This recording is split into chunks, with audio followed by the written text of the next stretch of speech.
Just a few points from me before we get back to Mrs. Cook. Firstly, a bit by the by, but it feels good to be in a council office. It's actually quite busy and lots of people about. Quite right, absolutely. It's the first time since COVID I've been in the council office has been busy. The last couple were like ghost towns still. Absolutely. And it actually feels quite nice to sort of walk around and feel sort of chatter of conversation. So nothing to do with the inquiry, but I just something I noticed this morning. On inquiry matters, just an update, please, on Section 106. Is that still due in today? We've just been talking about that. Hopefully, yes. It's now with the council that they're looking at it. I think now. So we are fingers crossed. End of today for the 106.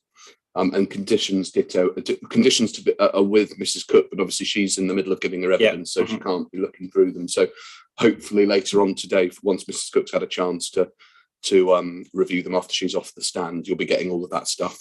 As I say, ideally all today. Okay, thank you.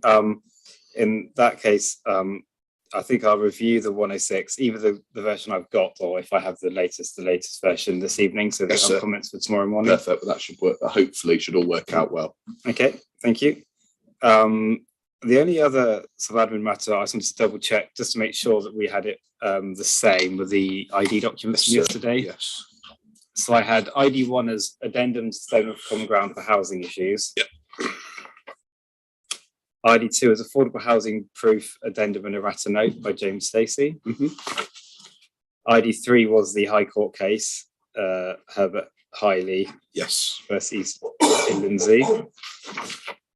Item 4 was your opening list of appearances. Yes. And item 5 was Mr. Atkinson's opening.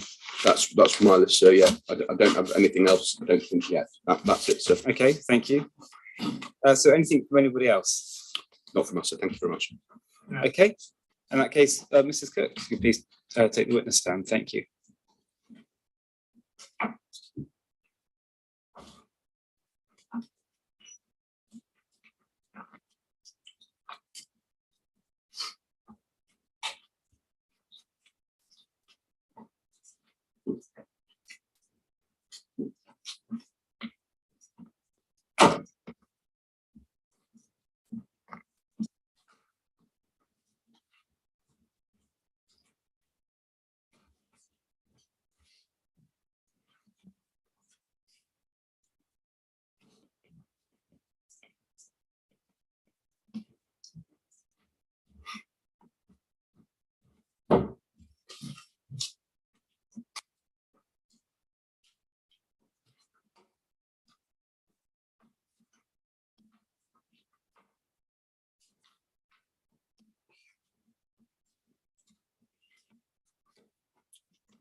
When you're ready, Mr.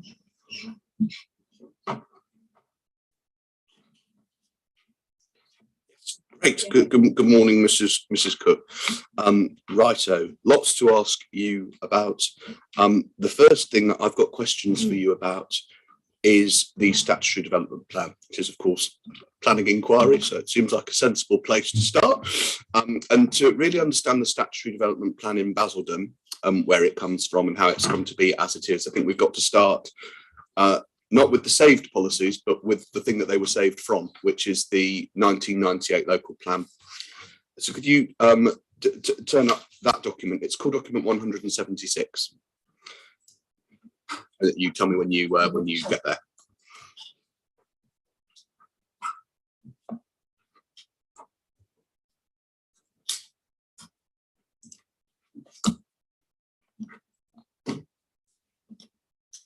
Yeah, but like, Lovely. All right. So have you got that as well, Inspector? Good. Thank you very much. So here we are. This is the Basildon District Local Plan, which sets the various boundaries for the settlements and Greenbelt boundaries, etc., in Basildon, adopted in March 98. If you just scroll through the contents pages.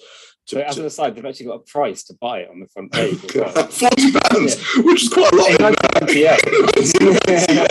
That might be why it's not Googleable, because you helped us. Thank you very much for helping us find this, because it's not. It is nowhere on the internet. No doubt because Basildon's still getting some royalties from selling this thing off. £40. My goodness me, different time. So if we can, we've all got it for free. Happy days. So if we turn through the contents page to page 1, PDF page 6, but page 1.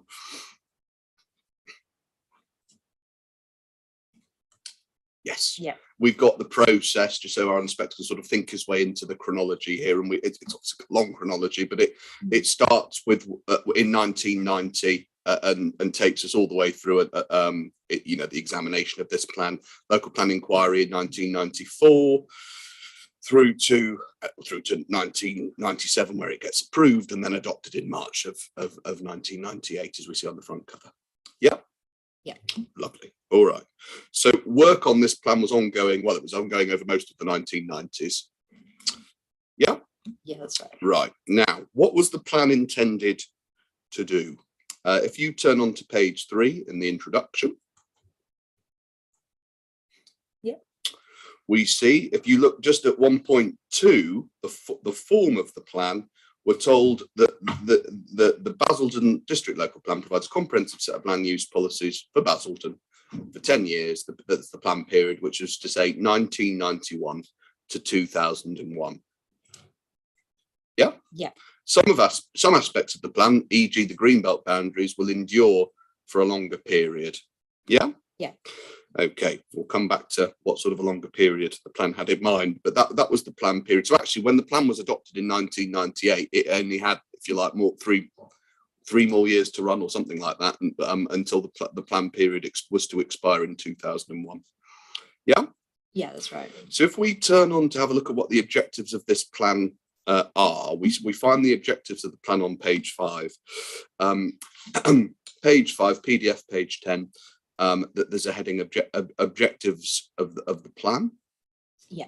And at 1.9, we're told within this role, there's a number of appropriate detailed objectives which guide the plan. Do you see? And then there's sort of 7 or so Roman numerals. And we won't go through all of them, obviously. But the first one is to define the inner Greenbelt boundaries around the settlements within the district and maintain their permanence and protection as far as can be seen ahead. You see? Yes, yes. So what this plan was doing for the first time in Basildon was actually defining the inner boundaries of where the Greenbelt in Basildon actually is, and keeping those to maintain their permanence protection. And it was doing that, quote, as far as can be seen ahead. Yeah, that's what it says. Yeah. Good. Well, we'll come back to what the plan thought that meant, if you like, but that was the intention, looking forward as far as can be seen ahead.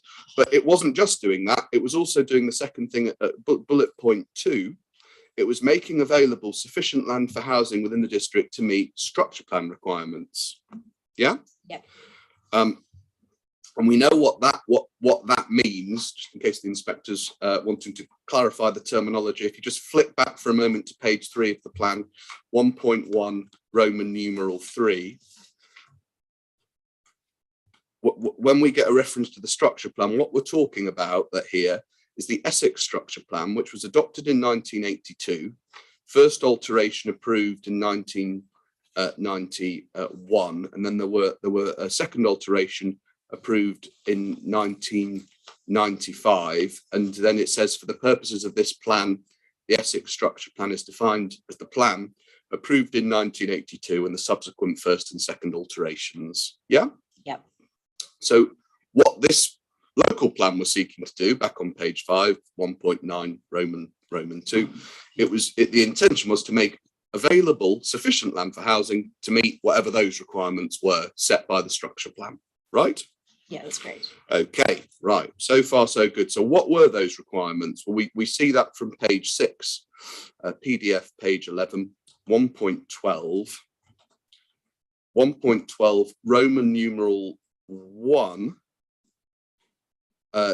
originally there was a structure plan requirement for development of 11,300 dwellings in Basildon over the period 1986 to 2001.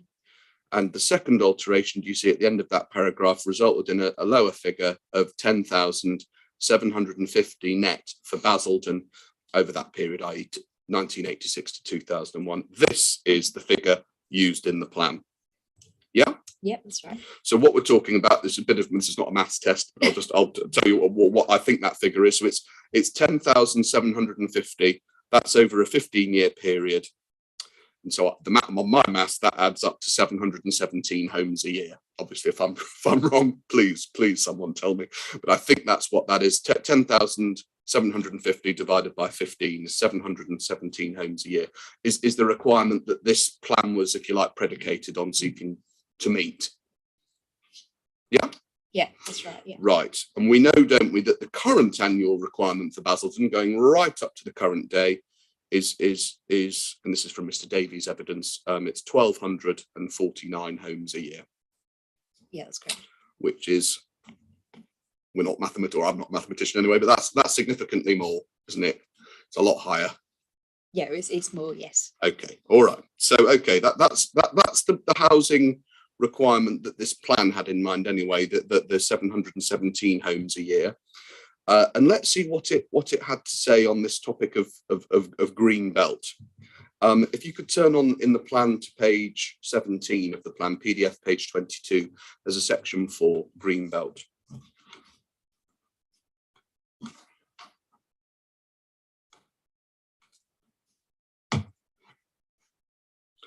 Have you got that one? Yeah. Good. And it begins with policy context, sets out what the purposes are of the Greenbelt, and you see at 4.3 it's the role of this plan to define the Greenbelt boundary around the urban settlements in Basildon district, which is something we've touched on already. That's what one of the things this plan was tasked with doing. Yeah? Yeah, that's right. And at 4.5, we hear about the review of these Greenbelt boundaries, and it's been carried out, and the plan now defines the precise boundaries of the Greenbelt around the urban areas in Basildon. It reviews the boundaries that were established in something called the ARDP way back in 1976, and it also incorporates minor revisions to the boundaries already defined in the Billericay local plan. You see? Yeah. Because we see, if you just turn over the page, 4.8, that in 1989, getting even further back into the mists of time, there was a Billericay local plan, which we've not got before the inspector, but we have enough about it in this plan to understand what it was. It was adopted by the council as a statutory plan. That plan modified the ARDP boundaries defined in 1976. So actually, when it comes to Billericay, where we're interested in, the boundaries were actually fixed not in 1998 originally, but back in 1989 through the Billericay local plan. Yeah. Okay. And for that reason, do you see on page 19, 4.13? Yeah. 4.13, the Greenbelt boundaries around Billericay were actually established in the Billericay local plan in 1989. The review, i.e. the review that this plan's interested in doing, therefore concentrated on the boundaries around Wickford and the new town being Basildon, where we are now. So that was the focus, because the job, if you like, around Billericay had been mostly done already through this 1989 local plan. Yeah? Yep. Okay. Right. Now turn on. I mean, there's lots for the inspector interesting history for the inspector to review if he wants to, and we get more of the of this flavour on page 21, 4.21. 4.21 on page 21, PDF page 26. We're told that the Greenbelt boundaries established in the ARDP, the approved structure plan, and the Billericay local plan 1989 have therefore been carried forward, reviewed where appropriate to see whether exceptional circumstances exist to change them. And just to cut a long story short, we can see by looking into the plan where in Billericay there were amendments through this plan to the Greenbelt boundary, but there were no amendments to the Greenbelt boundary around Maitland Lodge through the local plan 1998. So we can record, the inspector can record that the relevant boundaries for the purposes of this appeal, if you like, appear to have been fixed through the Billericay Local Plan 1989, because they weren't changed through this plan, they were carried forward. You see? Yeah.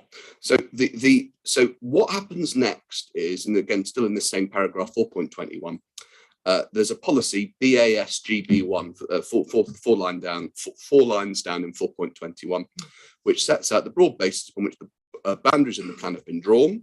The policy balances these purposes, so that's to say the Greenbelt purposes, with the need to maintain the Greenbelt as far as can be seen ahead, that phrase again from the plan's objectives, and to safeguard some land between the urban area and the Greenbelt so that long-term development needs are met.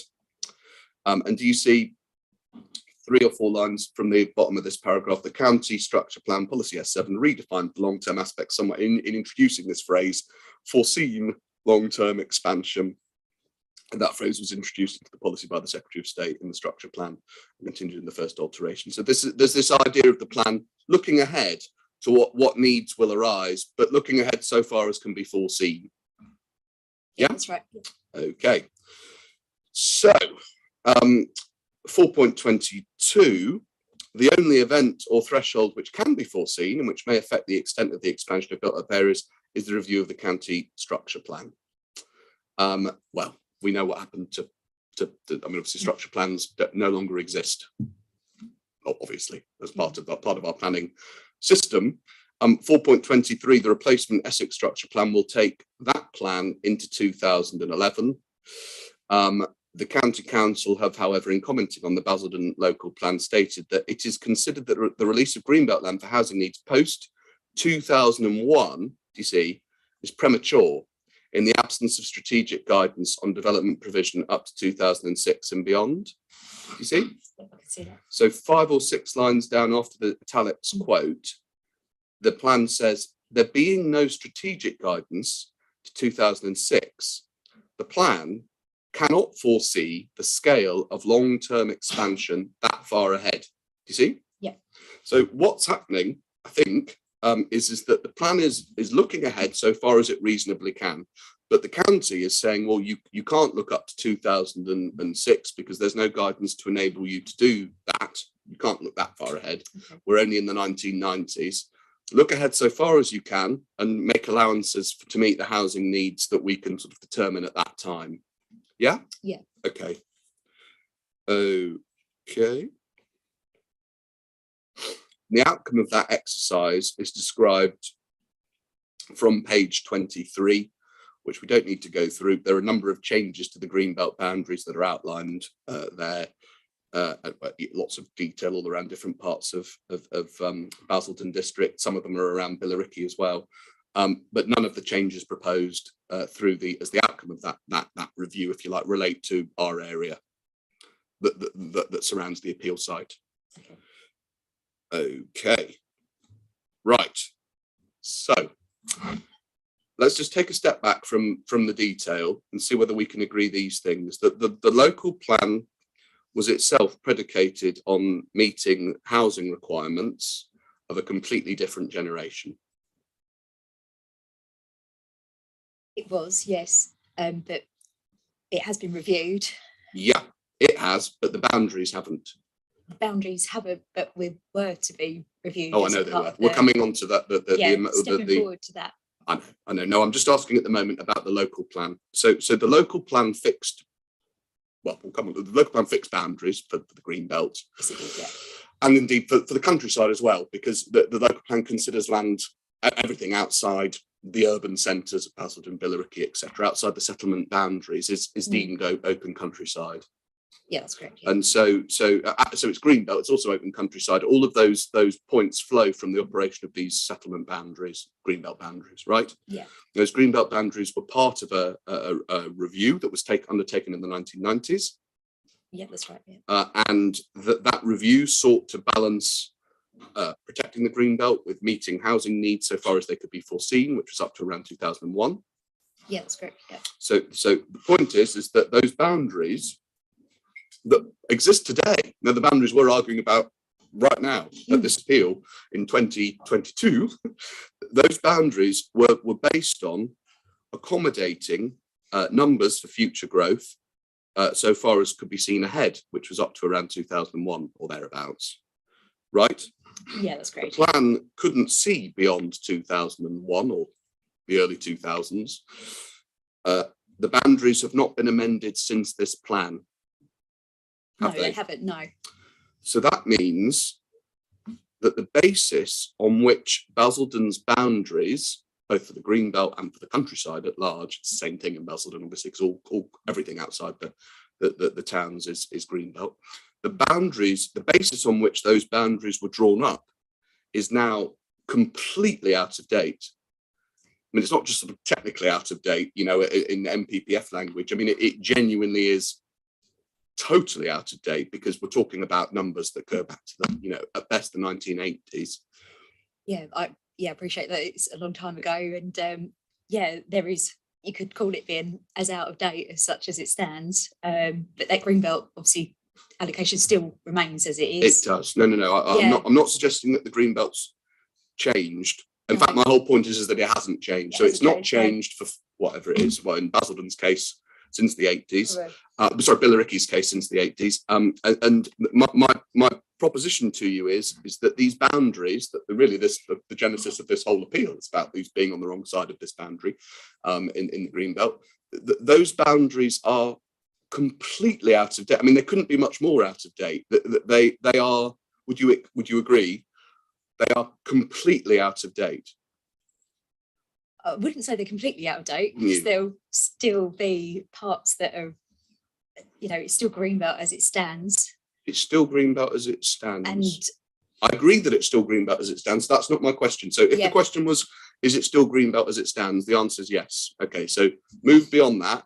Now I want you to engage with this question about the validity of, or the sort of datedness, horrible word, sorry, of the boundary exercise. Now, the basis, this is the question, the basis upon which Basildon's Greenbelt boundaries were drawn is now completely out of date.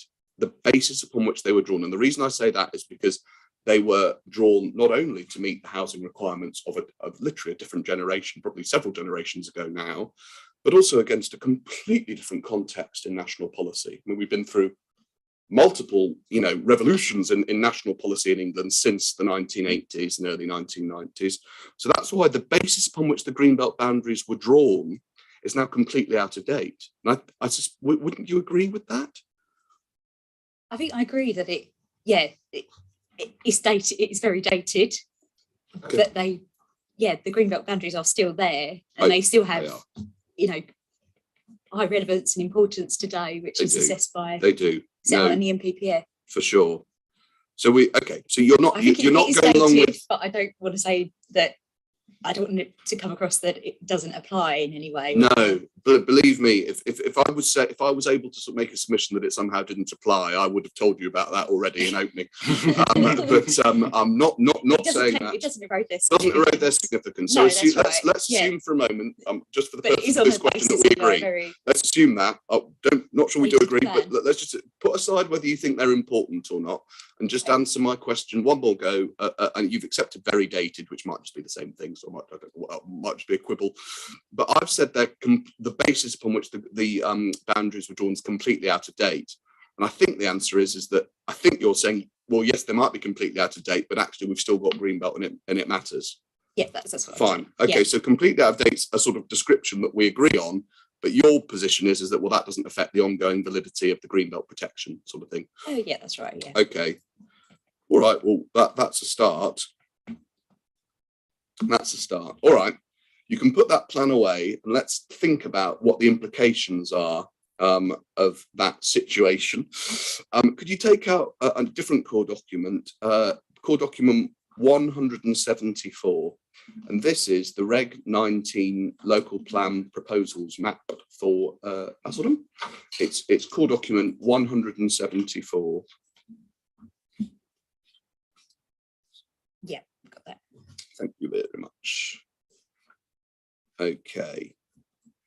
Now, you know, health warning before we get anywhere near this a plan like this one. This plan was obviously to support or to visually express the now shelved Basildon local plan. So we know that we've got to be very careful about the sort of status of a document like this. So I'm not suggesting anything else. I mean, obviously this plan's sort of in the bin now, but it's more just so that the inspector can see an up-to-date portrait of where the settlements are, where the Greenbelt is, and what the council until recently was suggesting it was going to do about all of this. So here's the plan. Have you got the Reg 19 policies map? Oh, yeah, I've got that. Good, thank you very much. We can obviously identify where we are from that H21B notation just to the south on the southern edge of Billericay. So that's us. Yeah, that's right. Now, we can see that essentially everything outside the urban areas of Basildon is washed over in green. Green, which we can see from the keys, is the Greenbelt designation. I said in opening that I think the percentage is it 63% of Basildon is washed over by Greenbelt. That's basically everything outside Basildon and Billericay. And outside, did you agree with that? Oh yeah, that's right. Yeah. Okay, good. And we see that until earlier on this year, the council was proposing to release a number of sites. I mean, lots of sites all around the district from the Greenbelt, including ours, although it no longer is proposing to do that. Yeah, that's correct. We don't know what it's going to propose to do instead yet, but time will tell. Wherever the sites are, whichever sites they are in the next version of this plan, and to say who knows what they'll be. To meet Basildon's housing needs in the end, whether that plan be adopted in 2027 or whenever, it will in the end be inevitable that we're going to have to use at least some Greenbelt land to do that. Oh yeah, definitely. Okay. We don't know now. We don't now know because of what the council's done. We don't know which bits of Greenbelt land, but it won't be possible to meet those housing needs without at least some Greenbelt land, without using at least some Greenbelt land in Basildon somewhere. Yeah, definitely. Okay. Yeah. All right. Which is not surprising or some sort of criticism of the council or whatever, because we know that these boundaries that we sort of see in this plan, they were fixed in a different generation to meet the needs of a different era. So obviously some sort of updating exercise is going to be required to meet the modern needs of our era. Yeah, that's right. Yeah, of course. Okay. Okay, so we know that meeting Basildon's housing needs is going to require some land which is currently in the Greenbelt, right? Yeah. So normally, you can put that plan away, by the way, thank you very much. Normally, national policy will expect that those releases of Greenbelt and reviews to be managed through the preparation of the local plan process. That's the idea, right? Yeah, that's and right. We get that in the MPPF. If you just take out the MPPF very briefly, there's nothing earth-shattering about these bits of the MPPF. You know them well, but if you just take out the MPPF, which is core dot 3, we see at paragraph 15 that the planning system should be genuinely plan-led. Yeah, a familiar idea, but I mean, absolutely fundamental, isn't it, to the way that national policy's teed up, and indeed it reflects the legal structure of the planning system as well in this country. Planning should be genuinely plan-led. Yes, that's right. And we're told in the same paragraph that succinct and up-to-date plans should provide a positive vision for the future. Yeah, that's correct. And then if we get the same idea at paragraph 33 of the MPPF, where we're told that policies and local plans should be reviewed to assess whether they need updating at least once every 5 years, and then should then be updated as necessary. Relevant strategic policies at the end of paragraph 33 will need updating at least once every 5 years. If they're applicable, those local housing need figures changed significantly, which obviously it has in Basildon, yes, long since the 1990s. And then finally, in relation to the same sort of idea, but in relation to Greenbelt, if you turn on to paragraph 140 of the MPPF, we're told that once established, Greenbelt boundaries should only be altered where exceptional circumstances are evidenced and justified through the preparation or updating of plans. So, right? Yeah. So the idea in the framework is that, yeah, Greenbelt boundaries can be reviewed, but that should be happening through a sort of regular churn, if you like, of the local plan process, which is reviewing and updating as required if, say, housing numbers change significantly. But that relies, doesn't it, on plans being kept reasonably up to date? Yes, it does. Okay, and obviously that's not happened in Basildon for a long time. It hasn't, no, but we have been trying. Oh, I know, no, absolutely, and genuinely, these questions are not to be interpreted as criticisms of the officers in Basildon who have been working hard in difficult circumstances to try and get a plan over the line. So that's right. I really genuinely would not want my questions to be misinterpreted, because that's not what I'm on at all. No, it's not. No. Because the original local plan that fixed the boundaries was adopted in 1998, as we've seen. Yeah, that's it correct. became time expired in 2001, 3 years later. Yeah. Yep. Some of its policies were saved in 2007, right? Yeah, that's correct. But there was no Greenbelt boundary review at that time when the policies were saved. No, not that I'm aware of. No. And so the boundaries haven't changed in respect of Greenbelt since the new the original MPPF in 2012. No, they wouldn't have changed, no. Which introduced the requirement to meet objectively assessed housing needs, and which the courts have described, I think, as you know, as a radical change by making the meeting of housing needs not just a material consideration, but one of particular standing. Are you aware of that? Yeah, I believe so. It's not that they've not changed these boundaries since the introduction of the government's policies on local housing need in 2018. No, they wouldn't be changed now. Or indeed further changes to the MPPF in 2019 or 2021. No, it hasn't changed now. So the existing Greenbelt boundaries were drawn up against a national policy framework or guidance that has been superseded long ago and now several times. Yeah. To accommodate the housing requirements of a different generation. That's right, yep. Which couldn't, because obviously it was too soon, address the modern policy requirements of the MPPF. That's right. But, now, all of those points that we agree on, they're factual for the most part, that's right, yeah. Those have a bearing on the weight that we can give boundaries like that. They do, but I think the fact is those boundaries still exist. They do, of course they do. But they still carry significant weight. Okay, so they still exist. Take that as a given. They still exist. We agree with you. But all those points that we've just been through, the fact that I won't list them all again. We've done them to death maybe now. They all have a bearing. We agree on the weight that can be attributed to these boundaries. It's sort of hard for them not to, because the boundaries are a product of all this work, and it was done at its time. Yeah, but they still exist, don't they? So I do appreciate that. It's not my question. If the question was, do they still exist? Then the answer is yes, they still exist, and we agree on that. So believe me, I've not asked you once, do the boundaries exist or not, because they do. So it's not. Let's move on from that to the next question. They exist. Okay. So the inspector's got to think. Okay. How much weight should I attribute to these boundaries in reaching my, how should I approach them in my decision-making exercise? And because of all of the things that we've listed, the boundaries have less weight than if they were, up to date and recently reviewed. I think they can still carry significant weight, as they still are part of the plan that we're using now. But I do appreciate that it's based on. We all know that the plans, just because the plan that we're using now doesn't tell us how much weight we should give to it in the balance, does it? Because plans might be up to date, or bits of plans might be up to date. They might be partially out of date. They might be woefully out of date. These boundaries, the basis for them is completely out of date. We've agreed. So all I'm putting to you is that you have to guess it's the plan. These boundaries exist, as you say, but they're there. That's why we're having this inquiry, because we wouldn't be having an inquiry otherwise if the boundaries had changed.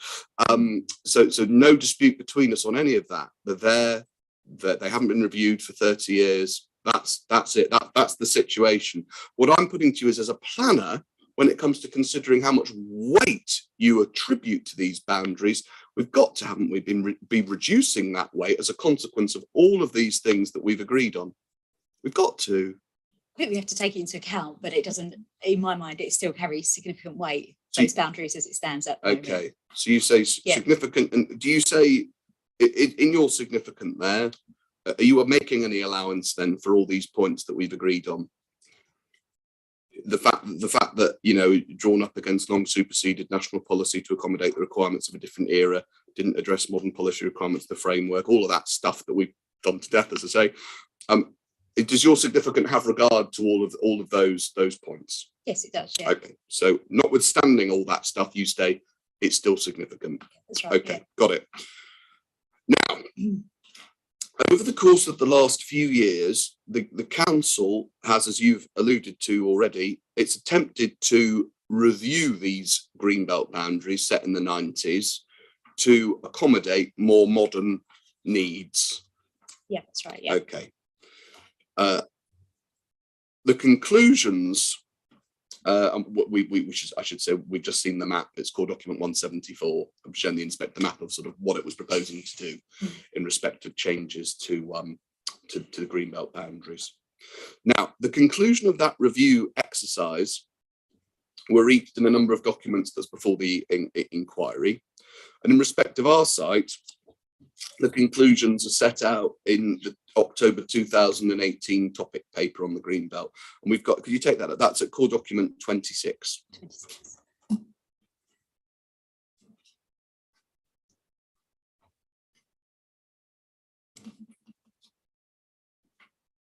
Yeah. Now, if you could flick through it to, it's paginated page 58, PDF page 62.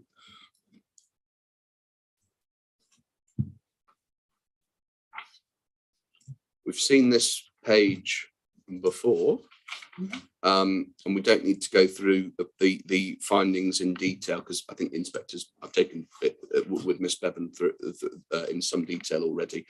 But do you see page 58, new site 3 in the middle, Maitland Lodge, Billericay? Yeah, that's right. And then the conclusion on harm likely to arise right at the bottom, because we don't need to go through all the detail,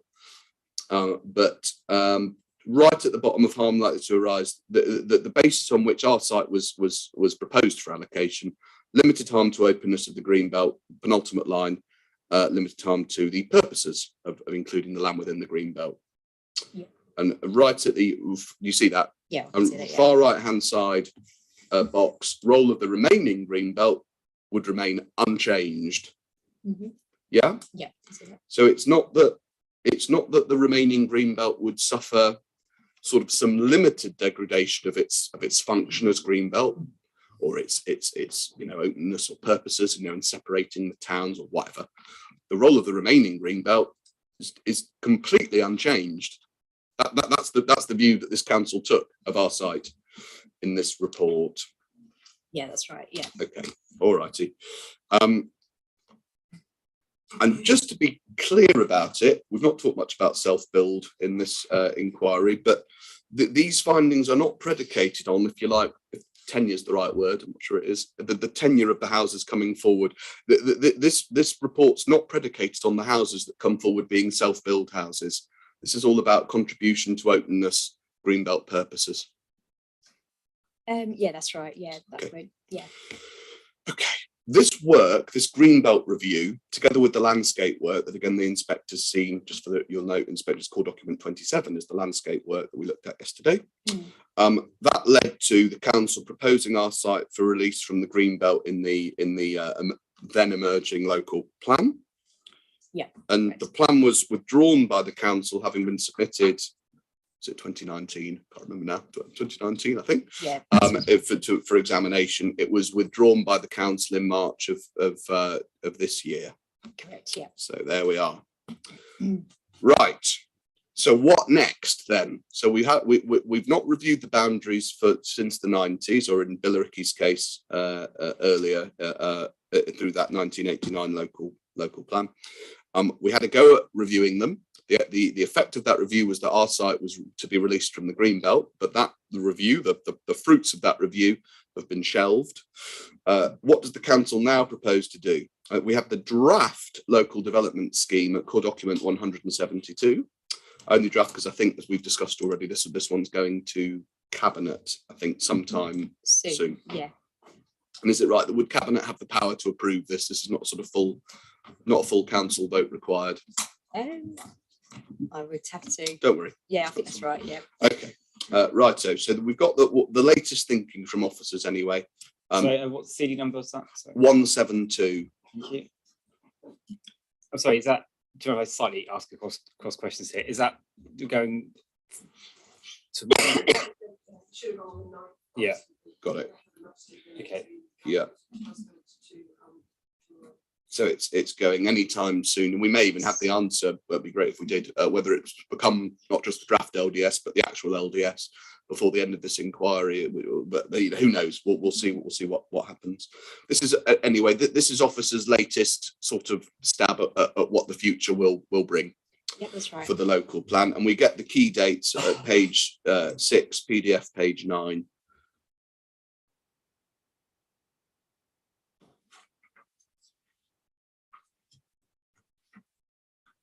And obviously I won't go through them all, but the inspector can see what's happening. The idea is that there's an issues and options consultation this year, and that and the next step after that, have you got the right page? Sorry, do you see the table? Page 6, table 3.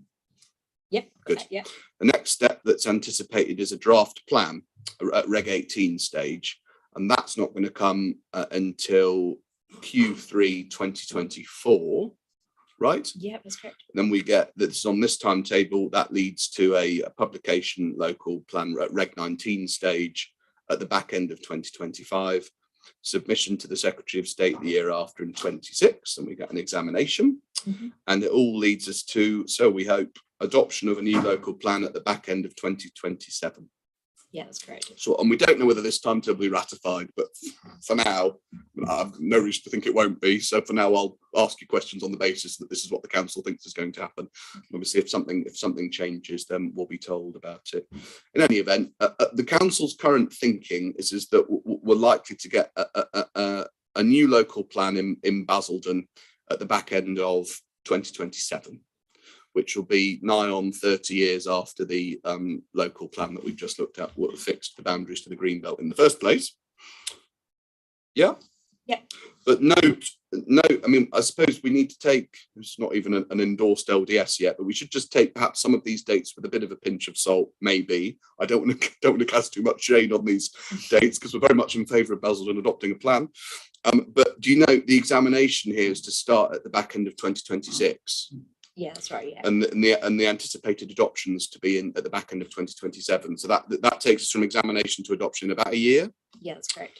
But even we should recall that last time the council tried this, that the submission to the Secretary of State happened in March of 2019.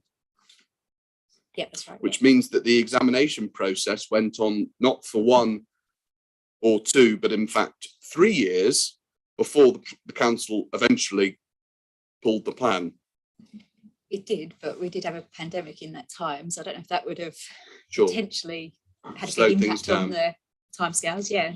But even then, so fair point, the pandemic may well have affected the extent of the length of that examination process, and obviously in the end the council decided to withdraw the plan.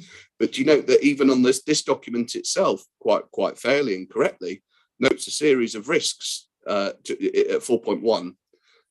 Risk management. There are several factors which may impact on the ability of the council to keep the timetable. You see? I'm just trying to, what page is that, sorry? Oh, same page. Oh, same page, sorry.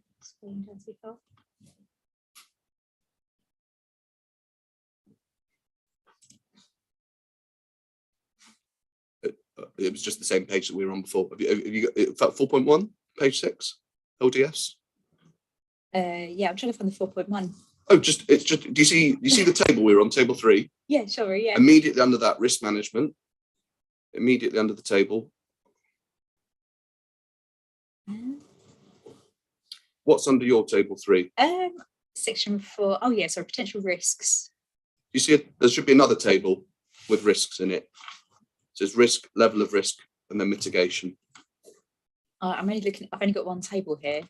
I'm worried that we're not in the same document. Yeah, let me jump because there's two. There was a cabinet there was report. two I was reports. actually looking. So you're right. There are two. Which is why the I was page looking at the numbers thing with the sort of didn't match purple cover, Yeah, the actual LDS itself, rather than the cabinet report. So sorry. No, that's okay. The page number PDF was. So if we I'll just on make that sure one. that we're on the same page, literally. Yeah. If you turn to the actual thing with the purple cover, the LDS. Yeah. Thank you. Yeah, but within They're both 172, there are two 172, documents. If you turn on it to page 6, Page 6. PDF page 9. PDF 9. Those tables are the same, so we don't need to. Good. revisit Oh, thank anything. goodness. Yeah, All they right, are that's the same, good. yeah. That would be a pain if we didn't. So I've just taken you through those dates at the top of table 3. Yeah, you see, that's fine. That's working exactly through those dates which are reflected in the cabinet report. Yeah. So that I was asking you about all those dates, taking us to Q4 2027. Yeah, that's right. And I said, well, that's all very well if you like, but it only allows a year from examination to adoption, which, hopefully that sounds good. Last time it took 3 years and the plan got shelved. And you said, well, what about, the pandemic? And I said, well, even this LDS, to be fair to those who have drafted it, notes a number of risks at 4.1 in terms of the ability of the council to keep the timetable for the production of its local plan. Yeah. Yeah, that's right. And it's right to note all of these things. Some of them are low risks, but some of them are high risks. Yeah, as would be the case anywhere. Really. Anywhere, absolutely. Yeah, but right. Maybe we might say particularly in Basildon, given that we've struggled for some time to adopt a plan. And some of them are things like changing political priorities, aren't they? Yeah, of course. Some of them are changes to national policy guidance or legislation. Yeah, That's a medium to high risk, but understandably so, because we've got the levelling up bill currently making its way through Parliament, and heavens knows what that will do to the legal structure of plan making. And then there's another high risk or medium to high risk on the second page, which is significant public opposition to development plan documents. On the second page. You see, sorry, it's about halfway down the second page, page 7. Yeah, that's right. Yeah. And they're right to put that in at medium to high, maybe on the high side of medium to high, because we know that previous attempts to review the Greenbelt boundaries in Basildon in order to facilitate more houses coming forward on what is now Greenbelt land have been met, particularly by some members, with pretty staunch opposition.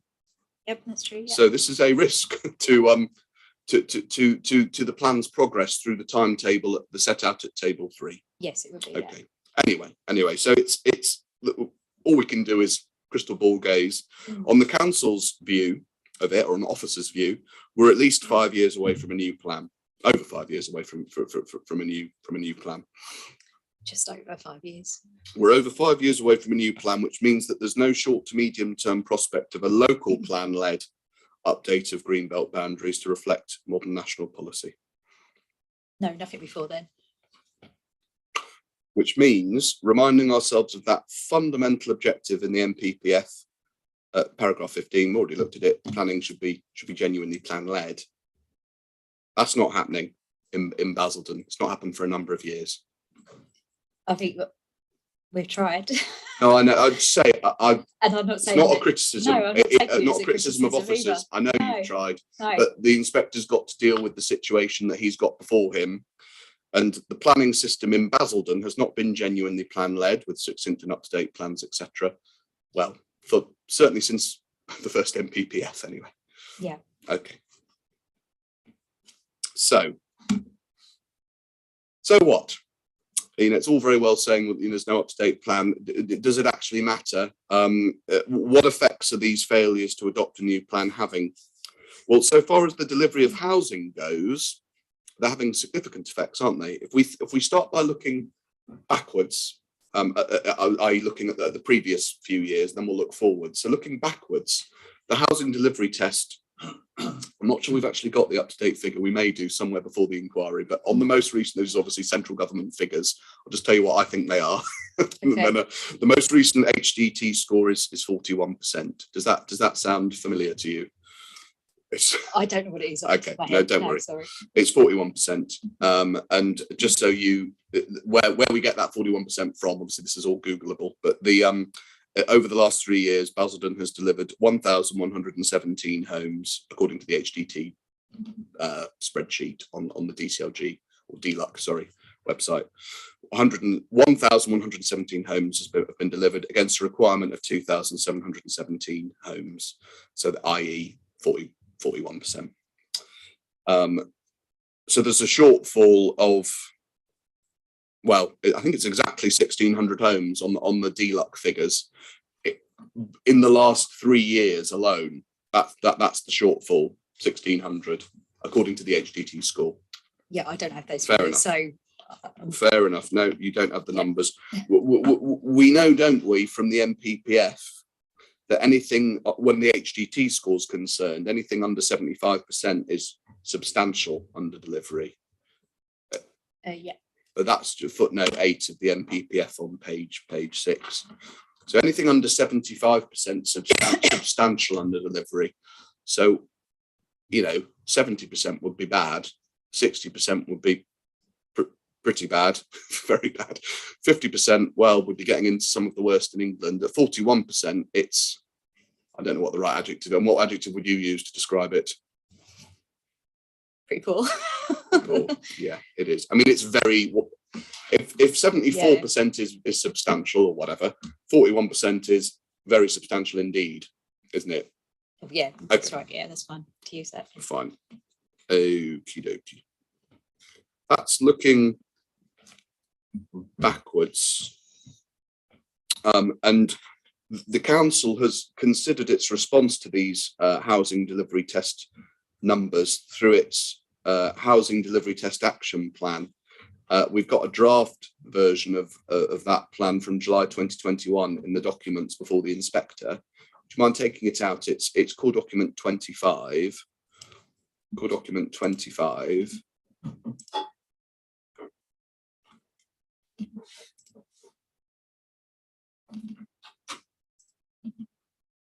Yeah.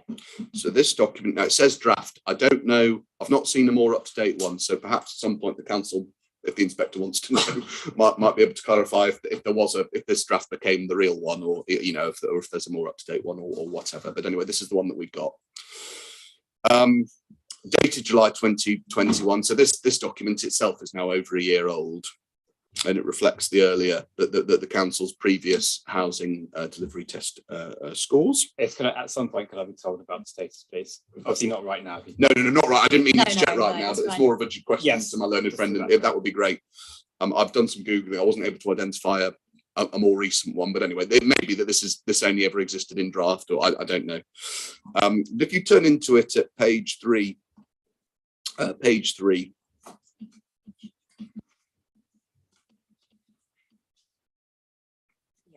we get some figures on what housing requirement figures, completion figures on those tables 1 and 2. And do you see at 2.4 towards the bottom of page 3, compared to the housing requirement that's been under delivery for 4 of the last 6 years, as evidenced in the AMRs, there's evidence of persistent under delivery, which has resulted in significant shortfall in housing within the borough. You see? Yeah, I can see that. And that's fair enough, isn't it? I mean, we are talking, that this was last year, I know, but things haven't improved since then. But persistent under delivery is the right way of describing what's going on. Yeah, that's right. Yeah. Okay. And that has had implications, for the local housing market, including driving up house prices and reducing affordability. And again, both of those things are true. Yeah. Yeah, that is, yeah. 2.11 on page 5. I should say on page, is it page 5? Yes, it is. On the previous page, the council talks about a recent resolution right at the bottom to grant hybrid planning consent for 700 homes at Gardeners South Lane. But then it says at the top of page 5, 2.11, all the other strategic housing allocations, this was in the then emerging local plan, require the release of Greenbelt lands, obviously includes us, or require a comprehensive approach to development, likely won't commence until after the emerging plan's been examined by the inspectorate and adopted. It's currently being examined with hearings expected in early 2022. Yeah? Yeah. And at 2.12, the shortfall of suitable, available and deliverable sites for development is considered to ultimately be the main reason why there is a reported under-delivery in housing within the borough. Until a new local plan's adopted, it's not expected that the level of supply will significantly improve. You see? Yeah, I can see that. And that again is a fair point, isn't it? Because in the end, I mean, in Basildon, the real barrier to sorting this problem out is a new local plan. And Yeah, so, that's right, sorry yeah. if that is stating the blindingly obvious. No. And so there's a problem. There's a significant problem that's being acknowledged by the council. But until we get a new local plan, that problem's not going to be solved strategically. Yeah. Yeah. We're at least, on the council's case, 5 years away from a plan being adopted, let alone from houses being delivered as a consequence of that plan. Yeah, that's right. I would just say that we have had, obviously, you'll be familiar with the town centre schemes that would have been granted since this. I'm not saying that's going to make a huge difference to that, but this report would have been written before that, so things would have changed. Things have changed, yes. I appreciate they haven't been delivered yet, but no. Well, that's why it's important, as you say, and it's a good point. We don't need to just look backwards at housing delivery over the last 3 years. We need to look forwards at what's now deliverable over the next 5 years. That's what the housing delivery. And the most recent, as I say, within the last few months or so, really. Well, let's do what we can to help the inspector with that then. Looking forwards, how are things likely to progress then over the next 5 years? And the council's put in evidence to the inspector on that too, through the witness statement, so the proof of evidence, sorry, of Mr. Davey. Could you turn up his proof of evidence? It might have a court document number. I don't know what it is. Do you have it separately? No, I don't. Hang on, let me just. I'm sure we can find it. I'm looking for as well. It's CD 118. Thank you so much. CD 118.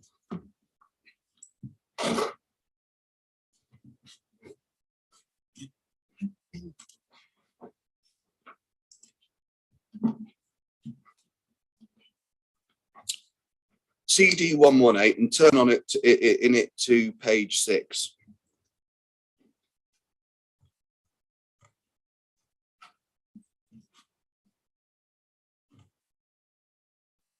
So, are you there? Yeah, is that page 6? Page 6. PDF. Yeah, same thing. PDF 6, page 6. So we've looked at the picture looking backwards. We've agreed that the situation looking backwards, the shortfalls are very substantial indeed, and that the position is not likely to get better without a new plan, which is not going to be around for at least 5 years. That's backwards. But you say, well, look forwards. And so looking forwards, Mr. Davies' position is that what's set out, isn't it, in the table, that the key numbers are set out in that table at the top of page 6. Sets out what the requirement is. Sets out what the requirement is over the full 5 year period. It's 6,246. He sets out what the deliverable supply is, which is 2,901. That equates to, on the council's case, obviously we don't accept this, but we've been over the inspector's got a range. On the council's case, that amounts to a 2.32 year housing land supply, and expressed as a shortfall, that shortfall in housing over the next 5 years is going to be 3,345 homes. Yeah, that's correct. Now, again, we could all use different sort of adjectives to describe a situation like that. The adjective that Mr. Davey chooses at the top of 1.19 is severe. Yes, it does. Yeah. And you see that he talks about the Eastgate Shopping Centre appeal not yet being known, despite the fact that that scheme proposes 2,800 homes. If it's allowed, it's unlikely to improve the 5 year position. Yeah, that's right. This is, well, I mean, it's a crisis, isn't it? Can we just call a spade a spade? It's very, very substantial under delivery looking backwards. It's severe under delivery looking forwards, with no prospect of a solution without a new plan. And we don't even have a Reg 18 consultation plan. We're right back at the beginning of that process. This is a crisis.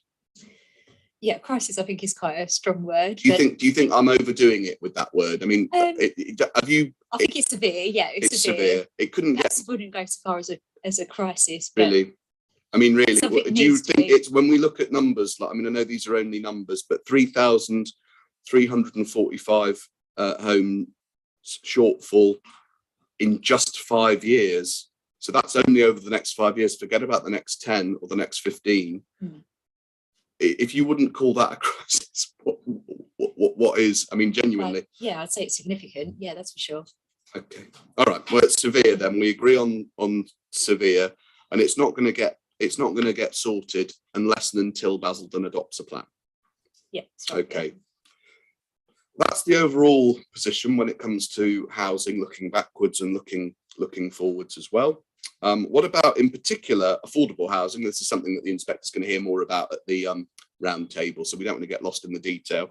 Just a couple of points on affordable housing for you.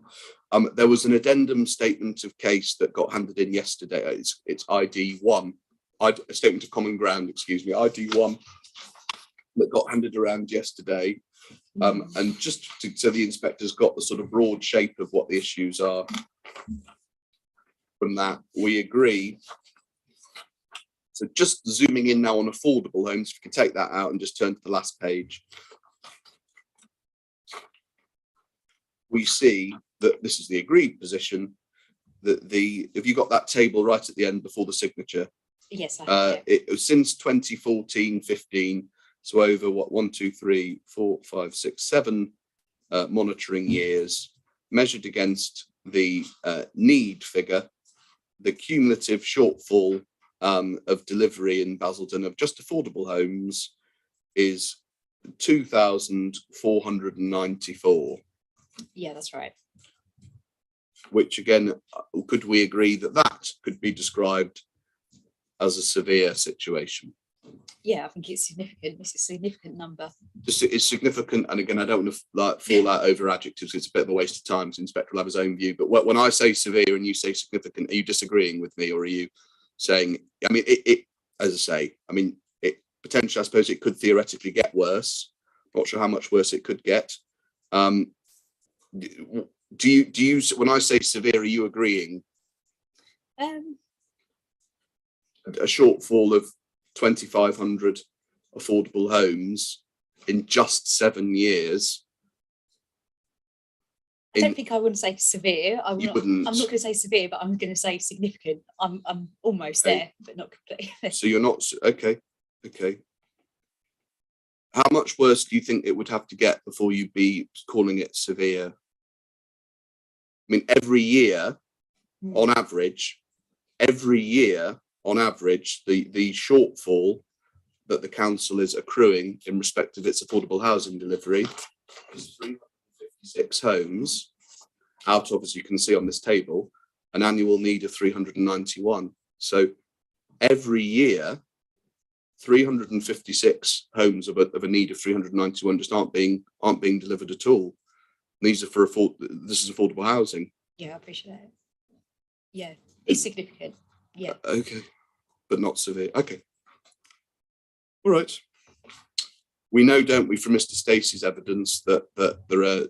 It doesn't matter on the detail of the figures because we're getting this later through the round table. But there's 2,296 homes on the register, the affordable housing register.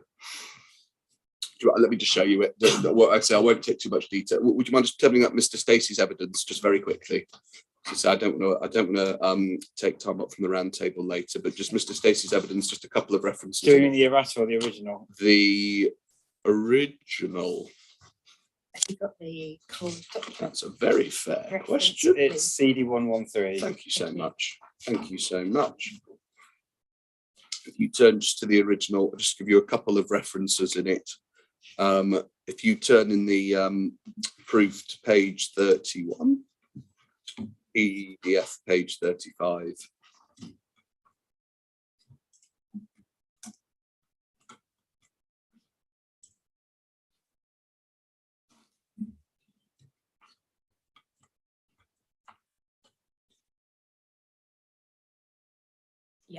Yes, we see that was the number 8.2. Do you see it? As of March of this year, there were 2,296 households on the housing register. Yeah. And as of May, 1,109 households on their register specified a preference for affordable accommodation in Billericay. Yes. 8.15. I suspect we'll be coming back to this later on at the round table, but do you see the comments are recorded there of an inspector from the Oxford Brookes campus appeal, saying that it's sometimes easy to reduce arguments of housing need to a mathematical exercise. I'm probably a bit guilty of that today, taking me through all these numbers. But each one of those households represents a real person or family in urgent need who have been let down by a persistent failure to deliver enough affordable houses. Yeah, I can see that. That's a comment from an inspector in a particular Secretary of State decision. Okay, but I mean, he's absolutely right, isn't he? I mean, you'd agree with that as a planner. You know, we can all look at numbers, and you know, in some ways, when there's so many big numbers knocking around, you can get almost sort of lose the wood for the trees a bit. But each one of those households on the housing register represents a household in need of affordable housing that so far, anyway, has been let down by our planning system. Yeah, obviously they're in need. That's right. Yes. Yeah, and the needs haven't been met.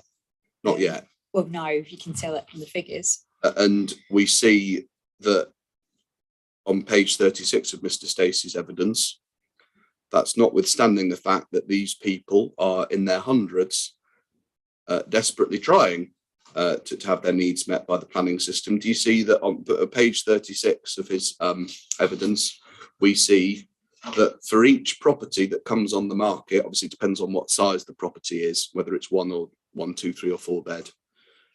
There are hundreds of bids. I mean, for 3 beds, each property, each 3-bed property that comes becomes available is subject to 842 bids. Do you see? Which paragraph are you? Sorry. It's top of page 36. There's a table. We're talking 36 on the PDF page 40. Sorry. PDF 40. Sorry. No, it's just confused. No. Of course. Sorry, let me have another go. So yeah. have you got figure 8.2? Yes, I have. Good. Yeah. And what this is bids per property over a year-long period. What this is from an FOI request that Mr. Stacey made to the council, and we see, do you see that say 3 beds, for each 3-bed that becomes available, so you might say sort of small family unit or something like that, we're talking about, for each one, 842 bids are happening in Basildon for each one of these that becomes available. For the 3 beds. Yeah, so it's lower for the 2 beds, isn't it? It's only 192 for each of the 2 beds that becomes available, and for 1 beds, it's highest of all, 882. Yes, that's right. Yeah. I mean, these are unacceptable, aren't they? I mean, as a professional planner, you look at numbers like this, and they are. I mean, it's staggering, but they are not acceptable. Yeah, the numbers are high. I just don't know enough about the background to it really to be able to comment on. We need to, though, really. I mean, about the background, when numbers are this high, can't we deduce something from the fact that for every 3-bed affordable house or dwelling, flat or house that comes into existence, there are 842 bids? Yeah, it's a lot, isn't it? It's significant numbers. I don't know about the background to this because obviously it's not part of the job that I do day-to-day work, but no, is it because Billericay is a no, it's not. This is Basildon. Billericay main area. Sorry, go on. I didn't mean to interrupt. Are we just talking about people that are already in Billericay, or are we talking about people that are out? Billericay is obviously a very popular area to live. Is it desirable, and that's what pumps up these figures? I don't know. I don't know enough to be able to say to you to know about the background as such to that. Do you see that at 8.26, in the context of those 2,053 bids that happened within the Billericay main area, how many affordable lettings were there? There were 38. Do you see? Yep, I can see that. Yeah. Over that whole year. I mean, again, I know you say this isn't sort of your area, but unfortunately, you're the only person from the council I can ask about this. I couldn't ask Ms. Bevan about it. You're the planner.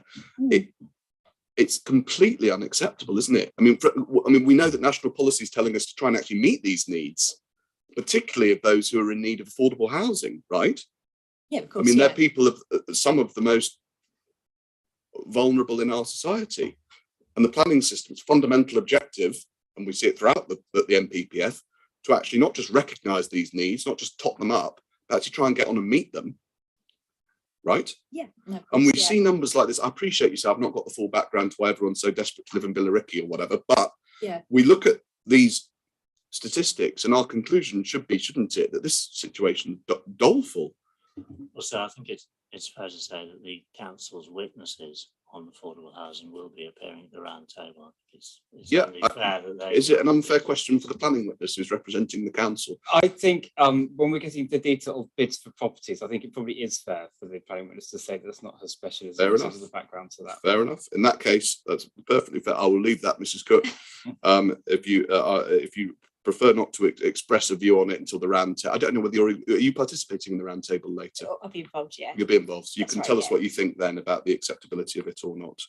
We'll put a pin in that one. But if we take a step back then, and I'll ask you about the NPPF, which is within your remit, if you like. If you turn back to that and turn to paragraph 8 on page 5.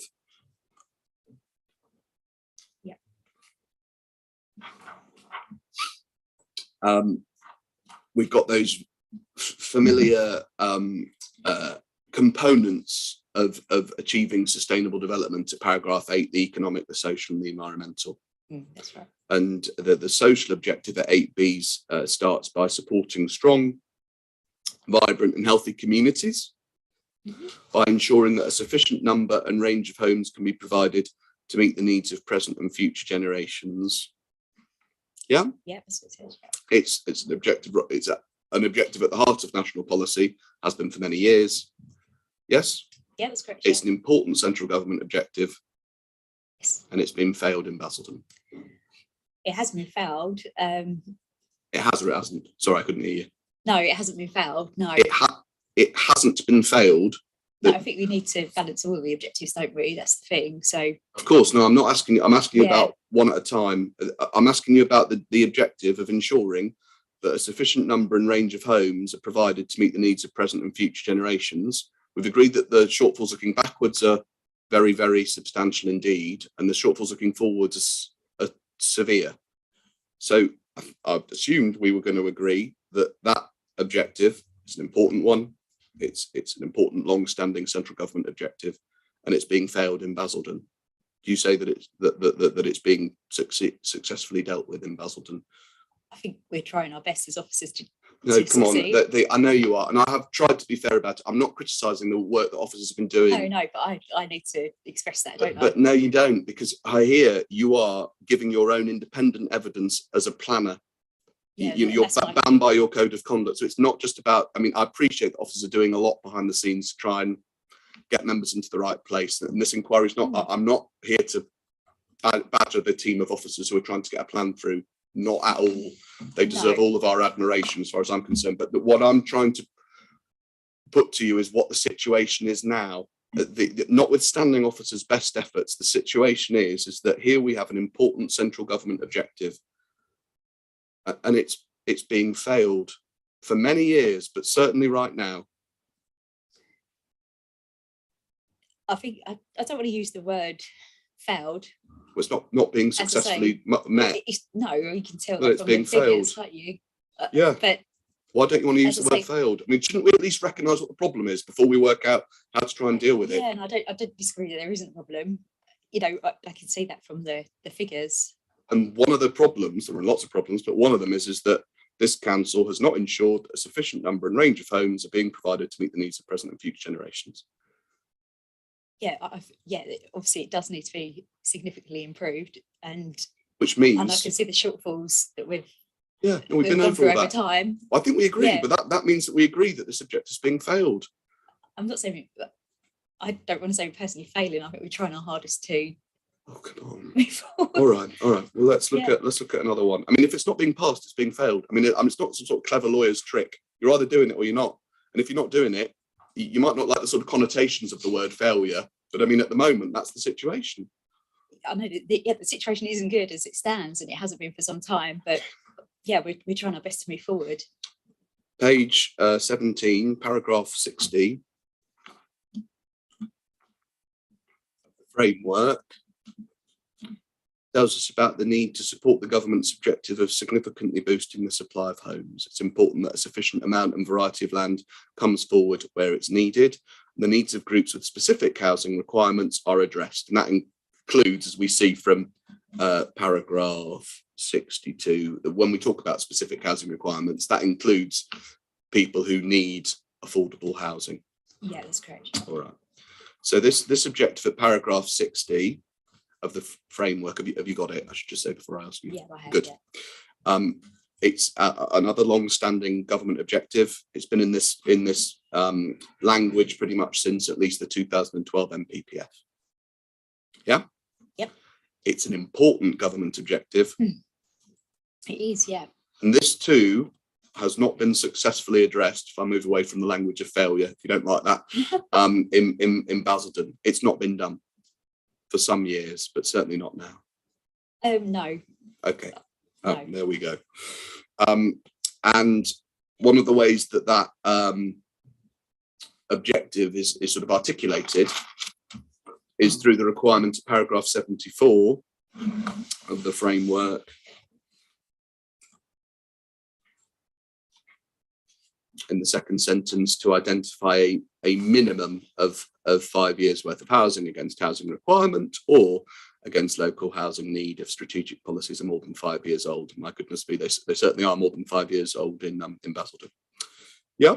Yeah. So yeah. That again is a long-standing and important objective of central government. Yeah, of course. And that too is being failed in a severe way in Basildon.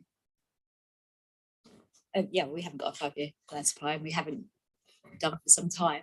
And the extent of the failure, the extent of the shortfall is, as we've agreed already a couple of times, severe. It's substantial. Yeah, that's right. Severe. Okay. Yeah. Okay. So we've got these national policy objectives that are important, that are not being successfully addressed. We agree. They haven't been for some time. We also agree. And on the council's case, there's no prospect of successfully addressing them until a new plan is adopted, which is at least 5 years away. Yeah, that's right. Yeah. All right. Okay. Now, so I'm just thank you very much. That brings a topic to an end. I'm happy to keep going. Shall I aim? I don't know what time you were thinking. I mean, we started at 9:30. I could think going to sort of 11 something. Or... Yeah, I'll see you're going to about 11. But if you think now's an appropriate time, if you were going to go till 11, then this would be a good time because I could go on for say half an hour or something like that, or just sort of stop now because we're changing topic a little bit. Either way. I'd prefer a break, yeah. Oh, in that case, that's fine. Just Sorry. Absolutely. Okay. That case, that's fine. So if we have the break now, so it's 10:47. So if we come back at 11:05, would that be okay? Yes. Thank you very much. Okay. Thank you. Thank you. So the inquiry is adjourned.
Mr. Simons. Thank you so much, Mrs. Cook. Good morning again.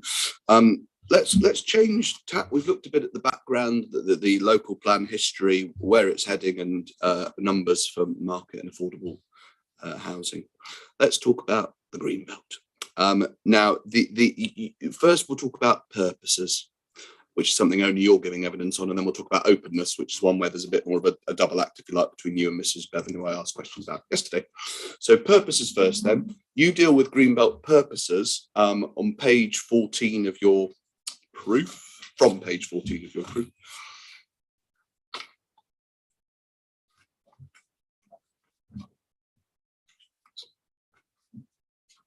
Have you got that? Yes, I have. And you set out at 4.15 what the 5 purposes are.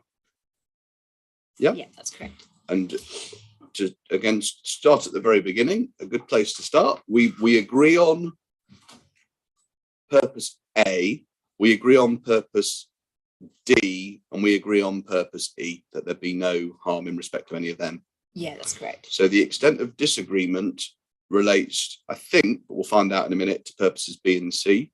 But purpose B, I think you maintain that there would be some harm in respect of neighbouring towns merging. Yeah, we said that would be limited harm. Limited. Yeah. So if it's limited, I guess I'm probably making a mistake asking too many questions about it, but I'll have a go anyway, because we say, of course, there'd be no harm at all so far as neighbouring towns merging.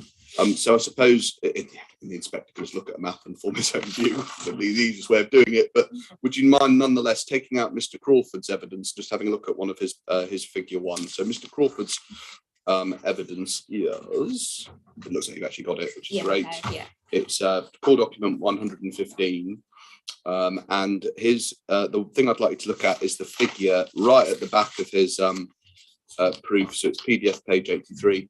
Right, it's right at the back. It's a sort of overhead picture that indicates the appeal site and its surroundings to the south, down in the direction of Basildon, which we can see. Right, we can see the notation Basildon right in the bottom right hand corner of the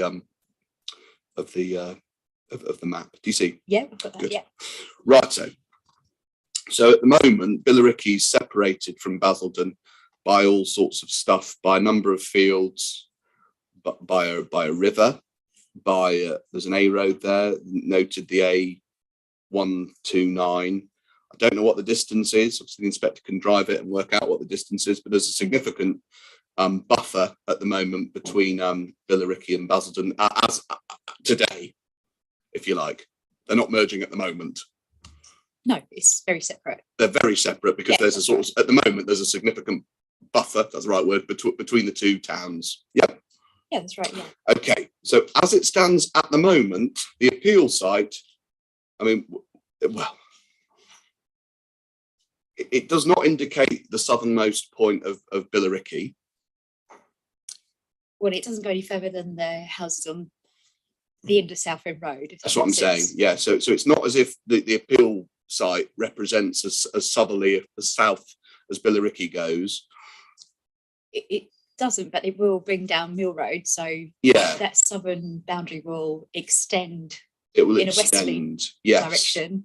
Okay. And it will go south from Mill Road. It will go south from Mill Road. Yeah. I appreciate not beyond. No, the existing in South. It's always difficult these because I mean, in some ways, it's just look at the map and reach a view, isn't it? Yeah, but that's right. Yeah. Do you really think then?